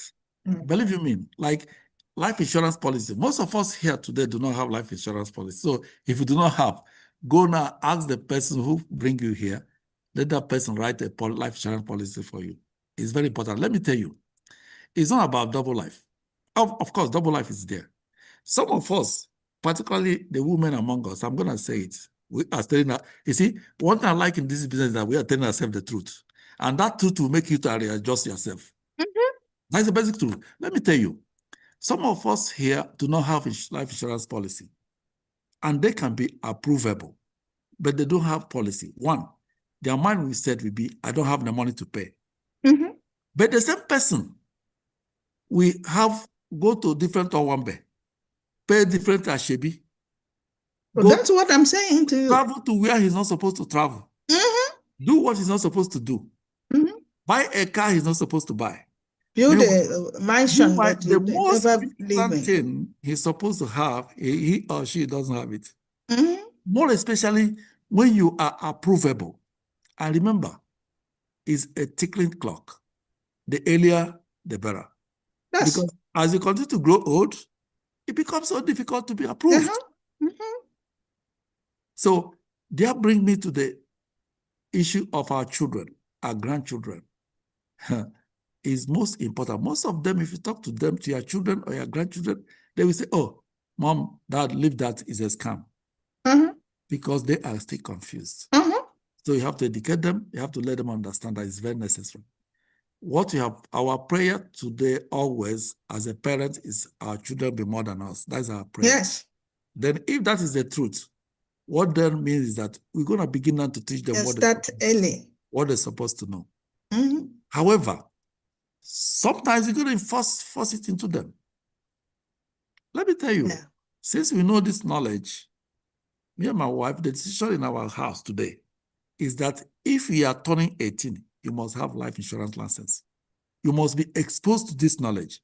And you know, you can't get the life insurance license without being exposed to this knowledge. So whether you agree or you do not agree, as far as you are turning 18, you must. It's a must. You must get it. It's a law. Necessary. No, I'm telling the truth. It's necessary. You must. We're not telling you to go and do the business, but get the license, read this law, understand it. If you read it, if they read it and go, just like Joe. But Joe, you know, Joe is still a young guy. Just as Joe passed this, Joe from today, from the time he began to enter the class, his mindset changed. Whether you do the business or not, the mom is happy that at least she have exposed her son to this. You know, it's the mom that spoke before I called Joe to speak to us. Because Joe is still a young guy. Oh. If you leave him, he will not be here, but the mom has to force him to be here. Very good. Make sure he pay, make sure he do everything that Joe will be here. Today, Joe has a license. He passed his exam. So it's one of the things that we should, our parents, all the parents should be able to enforce to their children. Do not say, oh, the American child, oh, I can't force him. No, you have to be, it's forced. You have to be forced to do it. Let me take you back, people back to those who come from Africa. Can you take yourself backwards a little bit to where you come from? Check those people who are well rich in your town, in your community, in your state, in your country, those people who are well known, they are rich, come back now. Check how their family is if they have died. They're a Just mess. check. They have all the money, then they have all it takes, they have all the power. Just check where their family is today. Just this is a typical example. Check, just check. One or two of them must have come from your community. Oh, yeah. Check where they are. So it's not about accumulating the amount you make, it's about how you manage it. How can make it work for you. So for somebody not to get a policy and that person is approvable because that person say he doesn't have money, I think that person is not serious. To me, that's what I say is not serious. If you understand what we understand today, if you have the knowledge of what we have today, I'm telling you the truth. If you come out to say because you don't have money, you can't have a policy, and you are working, then there's a problem somewhere. I'm telling you the truth. So it's left to us to educate ourselves and educate our neighbors. They may not agree. They may see you as a funny person. I don't know what you're saying. You know, our people are strong-headed, particularly people who are from the same country with me. I'm sorry to say it. And if you are from Nigeria, we are strong-headed in terms of we see everything as being a man or being a woman, you know, that kind of trash. So we believe, most of us believe that we know everything. Based on that, we don't want to listen to any other person on his or her views to understand what that person is bringing to us. Sometimes somebody can mistakenly shift what we deliver him from problem aside because he or she doesn't want to listen. All right. So let's look at let's look at what exam tip you can be able to see. Since individual insured do not own or control the policy, individual insured do not own or control the policy, they are issued a certificate of insurance. Did you hear it? In group life insurance, you are insured. You do not own and control the policy. They issue you a certificate of insurance, which means under a normal circumstances, you are working in a company, you should have, and your company have group life insurance on your head. You should have certificate of insurance with you. Then you ask yourself, why don't they give it to you? Because most of it, we are live. I wouldn't say what I want to say now. My experience, one of my experience, which is not good to say. Most of the things you see in those coverage, there's too eye upon it to look at it. If imagine you as a nurse, you're working as a nurse, you're in the hospital, and you have a serious headache. Your employer, your manager, or whoever it is in that hospital will tell you, you can clock and go home. This is someone that's in the hospital. And you're working in the hospital, you are sick. The next thing they tell you to clock and go home. Is it to go home and die? Yes, term life insurance is affordable. But what it means when you cannot be able to afford it, and what impact can it make when you dearly need it? Because there'll be a time you need insurance. That's the truth. There's a time you need insurance, particularly life insurance with living benefits. Oh, yeah. There's a time you will need it. Somebody called me yesterday. The husband fell and has hemorrhage. Ooh. He was taken to hospital, and they did craniotomy on the left side of his head, and they did borehole craniotomy on the right side. So the first question I asked the woman, do you guys have insurance? He said they have insurance in the job. And insurance in the job does not work on this aspect. They can take care of you if he say he has a Medicare because the man is almost 70 years. Medicare, if you have a Medicare, we're gonna learn it. If you have Medicare will only take care of you in the first 20 days. After the first 20 days, you begin to contribute to daily cost. So you can see. Really? So all those things are just, they are just on math. Basically, They do not help us when we need it. So if you have Medicare, after that first 20 days, they have a full control. Let's assume if you need blood, you have Medicare, you need blood. Medicare will not cover the first 3 pints of blood. Really? Is Yes. it all over the nation or Yes, state? yes, Really? yes. Medicare is funded, is federal. Medicare will not what? Fund the first 3 pints of blood that will be given to you. After the first 3, the 4th one is when they will come in to cover it. So the first 3, you're going to pay out of pocket. Unless you have a supplemental So insurance. now, basically, let's assume that man has a life insurance with living benefits. Let's assume this man has maybe 500,000 life insurance with living benefits. You know what will happen now? The company will give him at least 90% out of that 500,000 for him to go and take care of himself. Let's assume again that this man has a LTC, long-term care. What will happen now? Since this man is on the critical side, the long-term care will be triggered. In the long-term care, then you'll be paying him maybe $1,000 every month or $2,000 every month. The expenses on the home is covered. So let's assume this man is so generous when he was strong that he has close to $2 million policy.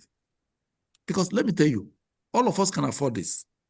That's the more reason why we should tell our children who just start job. There's no reason why a young person in America working still under 30 years cannot get up to $2 million policy. There's no reason why. They can afford it. And remember, if a child is born today and that child has $2 million policy, basically that's what that child will be paying throughout his life. The premium is what amount he or she will be paying. So why don't we open our eye and do the needful while we are still young? So it's a whole lot of talks. But however, we're going to continue. That's why all of us are in here today to get license so that we can continue to talk to our community. It's a thing that all of us should know. I'm telling you the truth. The worst thing is to what? To seek free. People rich when white people are, I don't want to use that kind of word. Some people are rich when they are sick. If you guys don't know, you know it today. Yes. Some people are rich when they are sick. Because they saw. Imagine somebody, practically, let me tell you, we have this lady that we wrote policy on last 2 years. I want to give the story, or the story. This lady has 1 million, reduces to 500,000. After 2 months, she was diagnosed with breast cancer. And she was given $350,000. On that money, she was able to what? Use 200 and something, pay off her home, use the other one to go and treat herself, and still have cash to pay off her car. So it's something that all of us should know. And we should invest on it. We should cut off things that we're not supposed to pay and be ready to pay. And use the money here to do something that makes sense. So, but more especially, we do not pay those things that are necessary for us to pay. We go on to pay those things that we're not supposed to pay. Mm-hmm. And more especially, some of us don't even believe on it. We have somebody that called today, one of the agents called today, there's a lady, he wrote policy for the daughter. The daughter is telling the mom that it's a scam. Yeah, she researched in YouTube, it's a scam. What I'm telling you guys, what is true today, that's what we experience today. But this is something that has been enforced for more than 100 years, or more than 70 or 100 years ago. But because we are beginning to know it now, the airlines is using it. The airlines, all right, let me give you guys one story again. Imagine somebody has $2 million policy. Let's assume that man that the wife called me and was talking to me about the man's sickness. Let's assume that man has a $2 million policy, of which he can be able to afford it because he was working in a nice place. He can, if he has known this when he was 30, 40, he wrote $2 million policy, he may be paying around $700 or $800 monthly for that $2 million policy. Now he is $75, 55, almost 70 to 75 years. He'll be paying the same amount. And in that $2 million, now that he is critically ill like this, they're going to give him at least 90% of that amount. So that he can take care of himself and while he is still alive. So he will not be, now the family will not be bothered of anything. If they have a home, the first thing the wife will do is go and pay off the home, so that every month nobody will be disturbing her about mortgage. Mhm. The second thing is to use the money to take care of the man. You know, Life. I used to say that sickness so much love poverty. Sickness thrives in poverty. Mhm. When you're in hospital, you will understand that, look, some people are crying. They are not crying because of the sickness. They are crying because of things around them, the bills Mhm. and everything. I'm telling you the truth. Mhm. So Yes. it's on our duty to educate our children, particularly our children. For some of us that cannot be approved, it has happened. Then for those who will be approved, find a way, go to the person that bring you here. Get a small, no matter how small it is. Small, something is better than nothing. Yes. All right. Mhm. So let's go ahead. Let's look at this exam tip. Since individual insured do not owe or control the policy, they are issued a certificate of insurance, often referred as a certificate of coverage and benefit. So this is exactly where I was asked a question by the person I called in Cobra. He was asking me, what is the benefit? How much benefit? I said, I don't know. Yeah, because you have nothing to. You guys should not laugh at me. I said, honestly, I don't know. Mhm. I said, I don't know, because I don't have the evidence of coverage with Yeah. me. So how do I know? I don't have anything to show what he's asking. I was laughing. I said, please, I don't know. The lady was laughing. The lady collected my number, said I should give her my number. We have after that she called me, we have a very long discussion, because I have the ideas of all those things based on the teaching, based on what you have known. We now have a long conversation after she closed from work. We have a very long conversation. Because you have the knowledge. Yeah, where she now begin to tell me some things, you know. So that's when I begin, it tell on me, so, oh, I'm somebody sick in the hospital. I tell the person to clock out and go home. What happened? Why? Where are they telling the person, is it to go and die? So, of course, most of the policy, group life policy, before it pay out, that person must have died at job. That is the truth. Which means that person must be on clock. Yeah. To die to get the benefits. That is the basic truth. Essential. Yeah, that's the basic truth. So most times you are sick, they tell you to go home. Yeah. So you'll be clocked out and go home. They won't want you to die there, so they can pay. So the actual policy referred to as the master policy is issued to the employer. Your employer should have your master policy, and he becomes the policy owner. And what? You become the insured. Certificate. Certificate of insurance. That's how it's supposed to be in group life insurance. All right, all this is what we just said. In individual life insurance underwriting, we have discussed what everybody here should know what underwriting is. The underwriting process, I think we have gone through underwriting process in either chapter 1 or chapter 2. So in group life insurance, in underwriting, for individual, the insured must prove insurability. That is for individual. For group, the group must meet criteria. Insured do not individually underwritten. So let's assume you go today to have a policy as an individual. You must have a proof of insurability. But if you are transferring from group to individual, because of COBRA, they will not ask you insurability. Yes. So that's the basic difference. Policy ownership. The insured is traditionally the policy owner. However, third-party ownership is also possible. We have talked about third party policy. Mhm. This is for individual insurance. Then group, the insured is really the policy owner. The employer or plan sponsor owns the master policy. Of course, that's what is happening in our companies. They should get the master policy, but they should give us the certificate of insurance. That's what we're asking for. Then policy type. In individual, it can be what temporary or permanent insurance, of course. Yeah. You can convert term life to permanent insurance. I hope everybody know. If you have a term life here, please, you can ask them. Some companies will give you up to 3 years to convert from term to a permanent insurance. So you can do a conversion.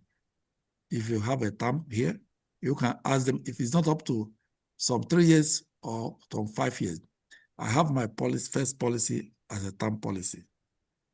And then when I get to this knowledge, I have to call them to see whether I can convert. They say no. The insurance company, their own is 3 years, within 3 years. So if it's above 3 years, you're no longer going to convert. Some companies 5 years. So call your insurance company to find out whether, if you have term insurance, whether it can convert from term to permanent insurance. So for group, always consider temporary insurance annually renewable. Of course, that's so group life insurance is term life insurance, renewable insurance. We call it renewable insurance. Now, cost. It is more expensive to issue and purchase. The customer is responsible for the premium cost. Yeah, I did. Then for Yeah, I just wanted to individual, make sure for you're group, all right. it is less expensive to issue and purchase. The employer or sponsor may pay the premium cost. So, all right. Then Still up. the contributory plan and non-contributory Yeah, plan he's already in home. life insurance. I'm We have still- said still up. under this plan, the employer pays the entire cost, non-contributory. Oh, nice. The employer, if it's non-contributory, who pays it? The employer. It pays all the premium. So it's not contributory. The insurance company requires that 100% for all eligible employees participate. Okay. This is for non-contributory.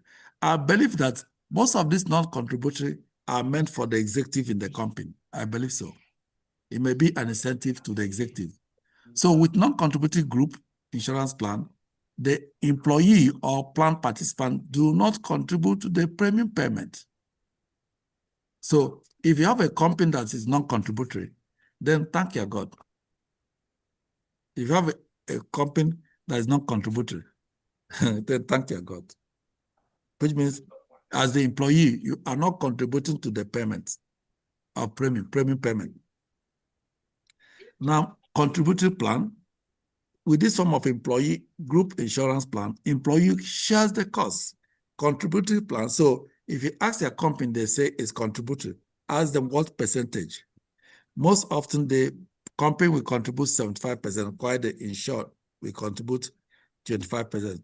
Sometimes the company will contribute 25%, while the insured will contribute 75%. So it's left to you to ask your company how much are they contributing, if it is contributory plan. All right, so let's group eligible groups and group members who are eligible for group insurance. Most often, all the employees are eligible. They're eligible to participate. In fact, the first thing the company will do is to enroll you. Because remember, when they enroll you, if it is contributory, the percentage they're contributing will be a tax write-off on their own part. It becomes a company expense. So in that way, they pay less in tax. So that is another issue why most companies give you that plan. They are not giving you that plan because they want to give you that plan. They are giving you that plan to reduce their tax they are paying annually. Because whatever they are contributing becomes a write-off, becomes a company expense, business expense, as a write-off to their taxes. So don't think they are doing you a favor. It's you that are doing a favor because they use it as a tax write-off object. They use it as a right type of tax write-off object. Because as they contribute to the plan, the amount they don't be surprised, they may contribute $10 and they write they are contributing $20. Who will question them? Because a write-off. It becomes a write-off. So you are a tax object as far as all these things are concerned. It happens to 401k too. We'll come to 401k. Some of them are contributing, some are not contributing. Where your company is contributing some certain percentage, or some of them they say 2%, some 6%. Just contribute the amount they contribute. Don't contribute more than the amount they're contributing. Anyway, we see that when we come to 401k.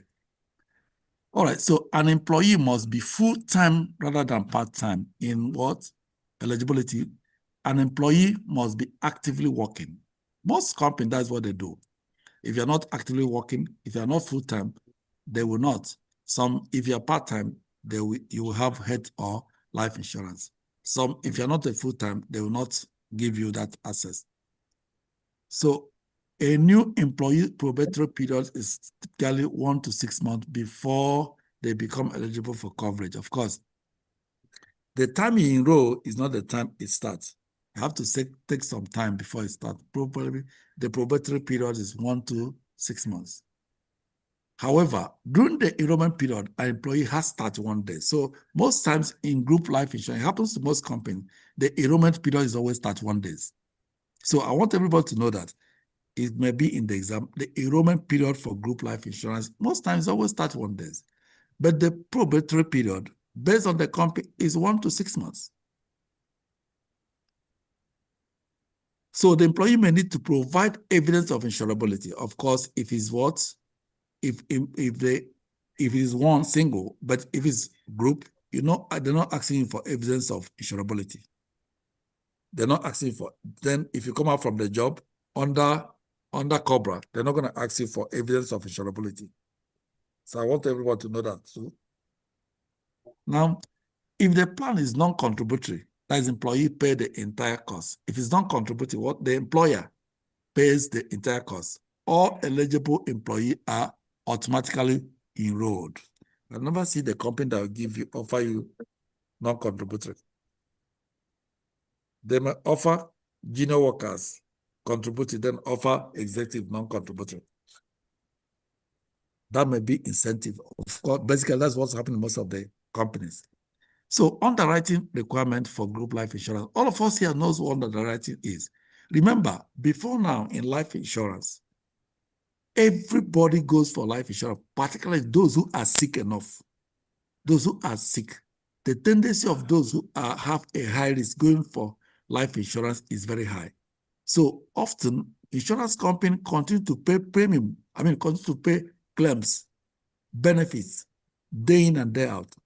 They continue to pay benefits day in and day out. So the tendency of those who are of higher risk to go and seek for insurance coverage is what we call adverse selection. We have dealt with adverse selection in the morning. If anybody will remember, we talk about adverse selection. So based on this adverse selection, insurance companies what? Paying premium every day. And you see most of the insurance companies going out of business. Their insolvency becoming so high because they are paying benefits almost every week, every month, daily. Because people who are sick are seeking for insurance. There is nothing like checking whether they will be approved or not approved. So because of this risk, insurance companies are having a lot of loss. Insurance companies now gather together and say, what will they do to stop this loss they are encountering?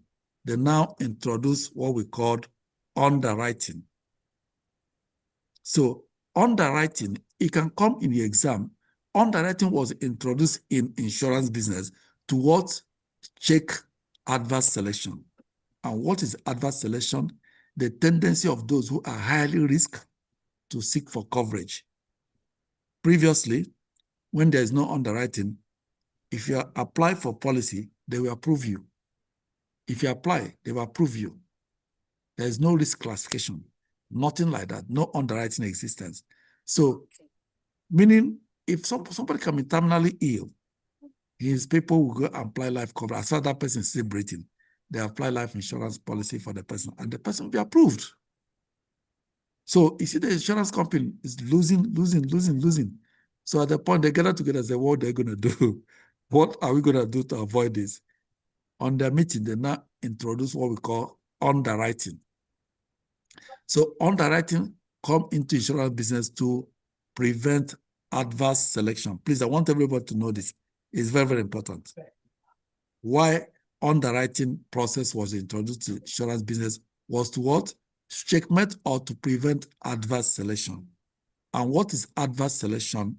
Is the tendency of those who are highly sick, those who are at high risk to seek for insurance coverage. Of course, those who are sick always want to go for insurance coverage. And based on that, insurance company were under a loss, paying claims every day. And is keeping them out of business. So they now introduce adverse selection to checkmate. They introduce underwriting process to checkmate adverse selection. So I want everybody to know that. So since individuals are covered under group policy, we know that there is high probability that a birth risk will be included.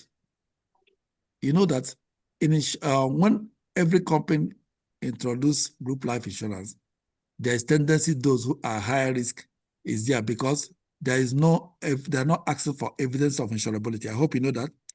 Everybody working in that company is covered.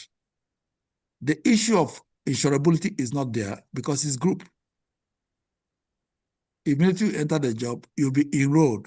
Whether you are sick or not, nobody wants to know. So, however, the insurer may continue to earn a profit if acceptable risk outweigh the bad ones. However, the insurance company, the group insurance company, since the company has done what? Has enrolled everybody in its company, both those who are of high risk and those who are low risk. The prayer now becomes those who have low risk should be more than outweigh those who have bad risk, so that the insurance company will not pay benefits. But just like I said before, I've never seen somebody who's working who has earned that benefit. The experience I've had is only one person. And what happened? That person was doing night duty job. So he went to the bedroom to go and ease himself. Fortunately for the man, he fell in the bedroom. He still had a clock. He fell in the bedroom, and unfortunately, he dies. So people who are working with him was asking, where is this person? Where is him? Where is him? Nobody's him. Until they saw that one of the bedroom was locked. They knock. They now bring officers to open the bedroom. Behold, the man is on the floor. He has died. So in that case, he's on clock. His benefit will be paid.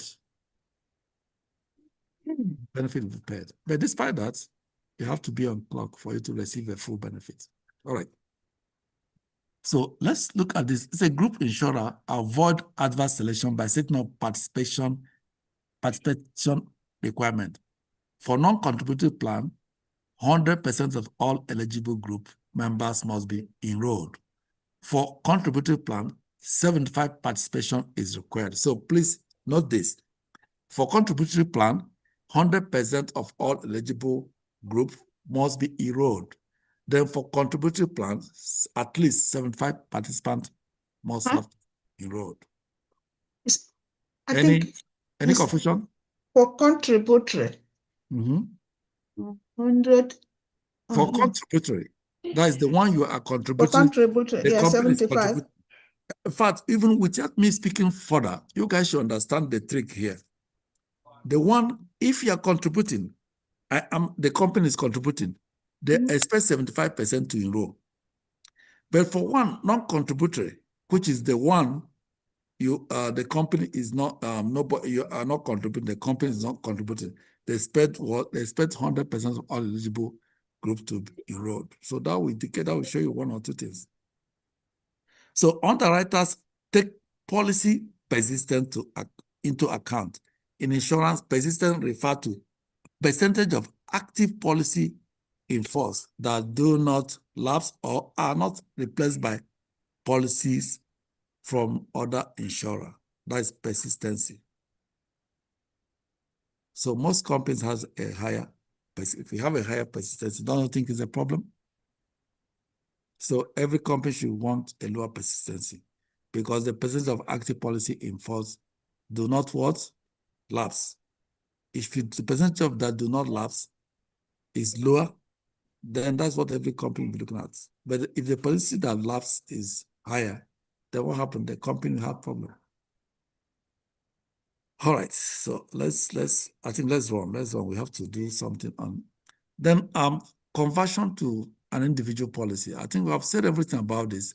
If you are terminated from a job, or if you retire from a job, or if anything happens, you don't want to work there, you transfer out of the job, you can convert your policy from from group to individual.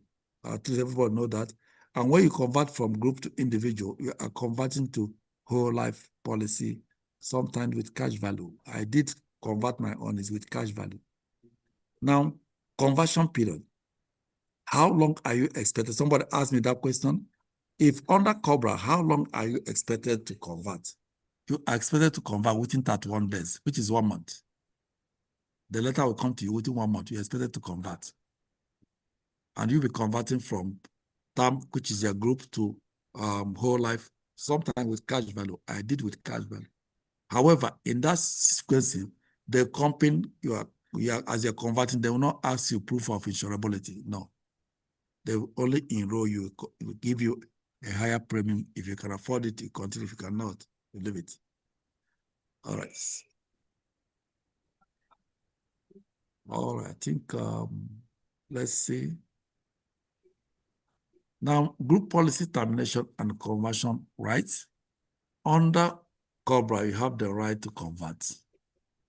In the event that the master group life policy, insurance policy is terminated, any insured member who has maintained coverage under the policy for at least 5 consecutive years is eligible to convert their group policy to individual whole life policy. Remember, when they say master plan is terminated, it means that that company has terminated the contract.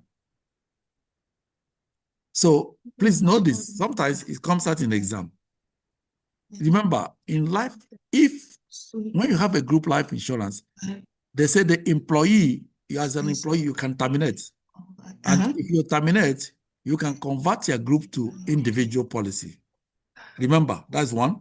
Now, what about the master contract is terminated? When they say master contract is terminated, it means that the company itself has terminated the contract, which means everybody in that company does not have a plan again because the master contract has been terminated. Then look at the classification. Those who have worked in that company for at least 5 consecutive years will be eligible to convert their group plan to individual whole life, which means they assume now that as the company have terminated the contract, you now have the right by COBRA to be able to convert their group life to individual life. If you have worked at least 5 years.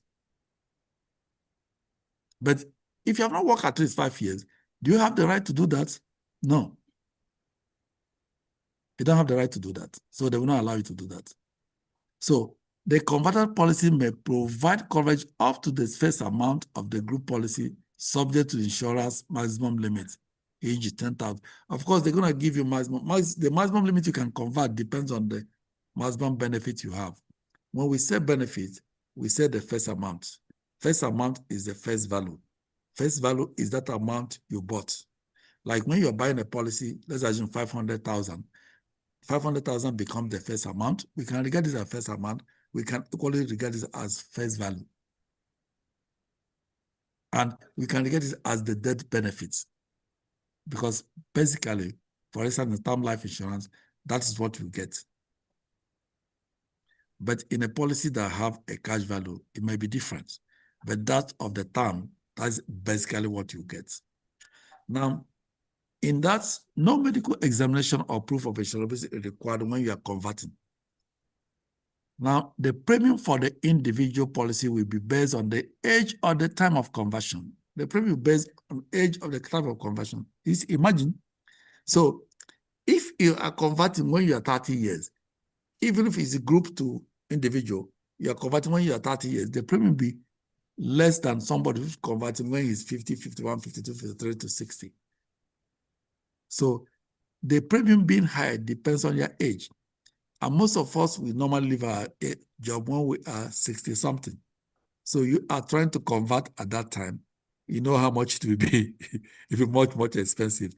So basically, I'm speaking in terms of those of our brothers and sisters who, if you speak to them about life insurance, they say, "Oh, I'm covered. I have life insurance in my job." Tell them what some people speak as error is not correct. They wanna see the impact when they get out from the job. So insured must apply for conversion within 31 to 60 days following the termination of the policy group. Within 31 to 60 days, you are expected to apply. All right, I think I want us to get this done. Other forms of group life insurance, group credit insurance. I told you one thing, whenever you see credit, your mind should go what? Loan. And we have talked about blanket insurance, and we are now going to talk about the third lives, reserve, and the qualified plan. I want us to go to annuity today. So what's the time? Oh my God, it's 8 already. So group credit life insurance is what are established for organization, banks, finance companies, and stipulate that if the insured dies before a loan is repaid, the policy benefit will be used to settle the loan balance. Premium for group credit life insurance is based on claim, experience, and expense factors, not necessarily on the borrower's age. So do you see it? Group group credit. Immediately you see this credit life, please, your mind should go to what? Loan. You will see it in the exam, and sometimes people get confused and say group credit life insurance, and what it is. You see credit, let your mind go to loan. So read this in what he said. He said, group credit life insurance are established by organization, banks, finance company, and stipulate that if the insured dies before loan is repaired, the policy benefit will be used to settle the loan balance. Premium for group credit life insurance are based on claims, experience, and expense factor. We're going to see claim experience. We're going to see the expense factor as we go forward. There's no need to preempt it now. We're going to see it. What factors, what type of expense factor is used to cover group, and what type of expense factor is used to cover communities. So we're going to see them as we go on. Now, blanket life insurance. We talked about blanket life insurance, what it is. Once again, let's talk about it. It's a blanket life insurance covers group of individuals who are what? Exposed to the same hazard. What kind of insurance do you think airplane passengers have, or students or faculty at school? What kind of insurance do you think they have? They have blanket life insurance. If you are in airplane, what kind of coverage do the airline give you? Blanket life insurance. Because why is this? Because it covers the same hazard. And what kind of hazard does airplane blanket insurance cover? Accident. And let's assume the plane crash. Everybody is going to die of accident. So the blanket life insurance is the kind of insurance that covers the same hazard, because all of them involve the same risk. For instance, in schools, a school basketball team can have a blanket life insurance, because if they are going on trip, something happen. If anything happened to one person, it's the same benefit the other person, the kind of benefit the other person will have. So we know this, will get this, and John will get this. No, it's blankets. So no individual is named on the policy. On the blanket life insurance, no individual is named on the policy, and certificate of coverage are not issued. Please, this is the characteristics you should know about blanket insurance. No individual, unlike the group life insurance, the company is named as a policy owner. There's a certificate of insurance which is not issued for you. So in a blanket, nobody is named as a policy owner, and nobody is named as a certificate of coverage. Individuals are only covered for the specific common hazard. So what kind of hazard is covered? Common hazard in blanket life insurance. So guess if you see blanket life insurance, don't get freak out. Now we have retired lives reserve and qualified plan. A retired life reserve, RLR, is a group life insurance product designed to provide continued life insurance protection for former employees. Retired lives reserve. All former employees in most companies are covered with retired life reserve. Most of them have not seen this in exam, but just know it in case if you see it, don't get freaked, don't get confused, and you don't know it. Retired life reserve, RLR, is group life insurance product used to cover those who have retired from the company or former employees. What kind of policy does it offer? It offers renewable term insurance. So, as most times, when you are working, the reserve it accumulates for you until retirement. When you retire, that's when it now become effect. I think there's not much thing we're going to see here. We're going to jump over. Life insurance for members of the armed forces. The kind of life insurance for members of armed forces is quite different from the one we see. Well, I think it's called Vika, either Vika or what I will remember it as we go on. Vika, I think Vika, veteran. I will remember it as we go on, please. So, armed forces have a specific type of policy they have. Like the group one other individuals have, other group or companies have, is not the same as the ones armed services have. So let's see what service member group life insurance coverage, service members group life insurance coverage, SGL, provides for 500,000 in what 60,000 increment to full-time members of the armed forces. So from 500,000 to it increases 50,000 increment until what it comes to at a class where the coverage will increase, will stop. So the coverage provides a group term policy, and all active service members are automatically covered unless they opt out. Another people that we should educate more is our service members. I think you can see the service members, or in as much they have a lot of incentive, they may not have the policy that is needed that will be able to help out when they are old or when they are sick.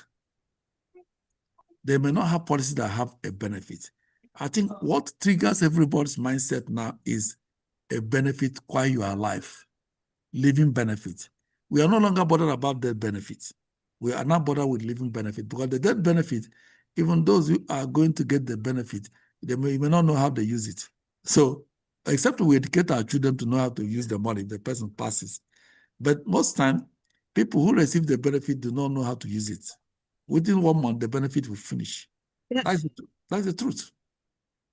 So except we educate them, you write $1 million policy, write 500,000 policy, you have to educate your children. You're not educating them based on the benefit they collect when the person passes. No, you are educating them how to manage money. That's the knowledge you want them to get. So eventually, if anything happens, that 500,000 benefit, they will utilize it to keep the family afloat. Otherwise, the family will end up like some of people who win lottery. After some years, somebody who win some millions, after some years, see the person on the street begging for money. So because when you have money, you wouldn't know, the sense of usage will not be there. So Family Service Members Group Life Insurance Coverage, FSHGL, is a component of Service Members Group Life Insurance Program. So this one is the only service member. Let's not bother kill ourselves there. Veteran Group Life Insurance. Veteran Group Life Insurance, VGL, provide a conversion for service members.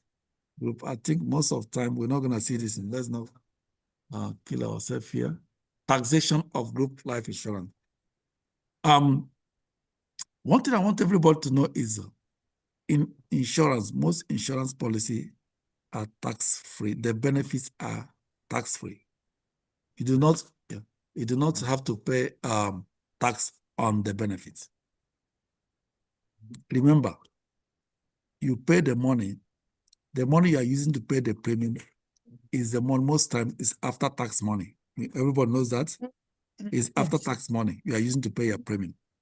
So when the person passes and the benefits comes, since you pay this money with after tax money, there will be no tax on that benefit. So that's why most times, often, the benefit on tax on life insurance are tax-free. However, if you have a cash value life insurance, the accumulated cash value is not tax-free. Remember, the accumulated cash value, there's interest on the accumulated cash value. So the cash value itself is tax-free, but the accumulation in terms of the interest on it will be taxed. Is it everyone understood that? Did everybody get that? Say that again. All right. So if you is tax cash value life insurance, the accumulation is tax-free, but the interest on the accumulation will be taxed. Because remember, the accumulation comes from the premium, which you have is after tax money. Now, the interest on the accumulation will be taxed. You're going to pay tax on the interest of the accumulation. It's equally the same thing when you talk of stock companies and mutual companies. Those who follow us from the beginning will understand what I mean. So if you have policy on mutual company and the company pay you profit in the form of dividends, the accumulation from the dividend is tax-free, but the interest from the accumulation will be taxed. Any confusion there? I think everybody should do that. So you said cash value is not taxable? Correct. But interest on the accumulation is taxable. Correct. So when you say interest, are you talking about the compounding of, like, can you explain the interest that is taxable? You remember, if you pay in cash value life insurance, you pay your premium is put on different areas. One, some of the premium will be used to pay cost of insurance. Some of them of the premium will be used to pay to pay commission. Some of the premium will used to pay claims. Some of them will be used as a reserve. And part of the premium will be transferred to your cash value. So those ones transferred as your cash value will be yielding interest for you. So that's why in cash value life insurance, apart from the benefit, you are also building a cash attached to the benefit. So that cash you are building, the interest on it, that cash you are building comes from your premium. So the interest on that cash, on that building, is what you're going to pay tax on. Is that clear? Yes. Then we equally come along to say that cash value build up is what? Non-forfeiture. We're going to see that on chapter 4. It's non-forfeiture, which means whatever happened, that one will be given to you. If you decide to cancel your policy today, you will get that non-forfeiture value, non-forfeiture amount, which is part of the money from your premium that was transferred to your cash value. So we're going to see that, I think, chapter 4, chapter 1, we're going to see that so that everybody will now understand it when we're going through it. So proceeds for group life insurance. What the proceeds for group life insurance? Who receive the proceeds? Whenever you talk about proceeds, you're talking about what? The benefits. Then if it's cash value, definitely the interest on the cash value will be taxable. So look at this. It's a proceed received in what? in installmental will be subject to tax on the interest portion of those installments. Did you see it? So the interest on the portion, the interest portion of it will be taxed. You're gonna pay tax on the gain now. You're gonna eat everything. Even Uncle Sam not gonna take something. Uncle Sam has to take something. So the interest thereof will be taxed, but the value itself will not be taxed, but the interest accumulated will be taxed on. So, but there's another thing. It's saying, I think, does it depend on how the money was taken? It says, proceeds from a group life policy are tax-free if they are taken in a lump sum. Mm-hmm. So does it mean if it's taken instrumentally? All right, let me tell you the truth. There's one thing you should know. Even let's keep group life insurance aside. Let's now talk to the life insurance. In fact, let's keep life insurance aside. Let's talk about lottery. Lottery. If you win lottery today, the lottery service will not want to pay you a lump sum. They want to pay it monthly.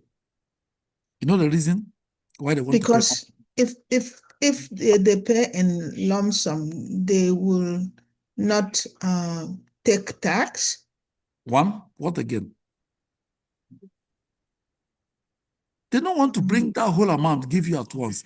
They want to keep it and to be yielding interest as you receive.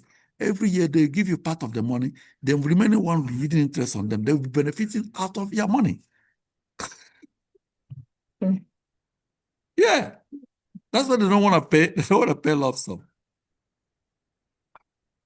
So the lottery today, nobody want. They will not pay. They will negotiate with you. They don't want to pay you lump sum. They want to pay it with they want to pay it either monthly or instrumentally.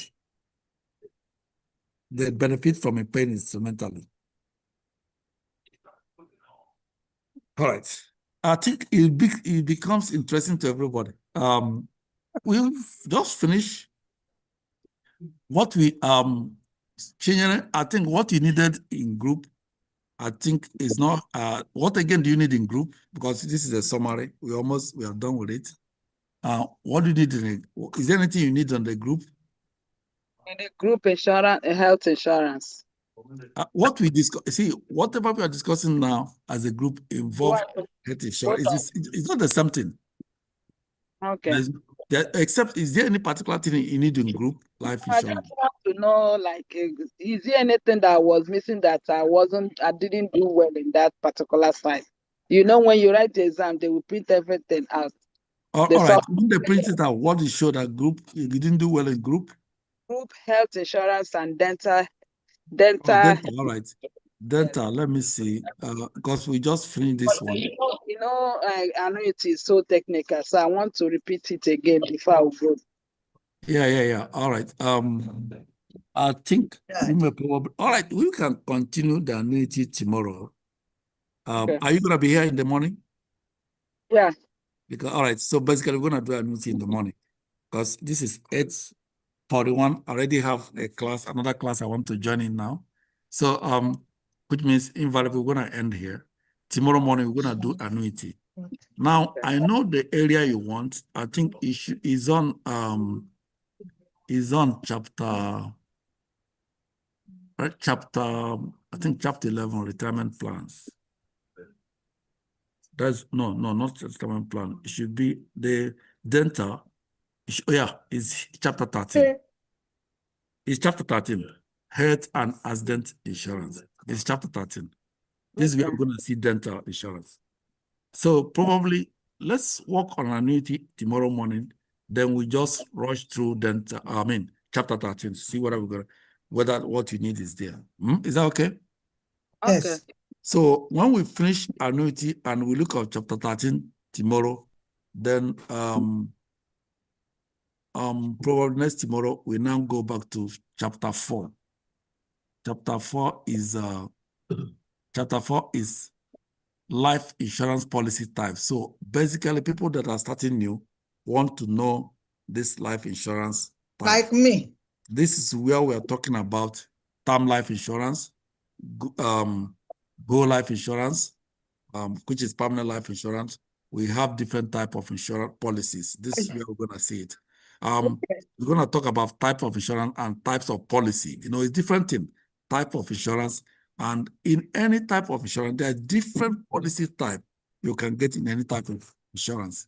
So we're going to see that in chapter 4. So if you finish, if you do analytics tomorrow morning, now we're going to go back to chapter 13 to see whether we can see dental insurance now before we go back to chapter 4.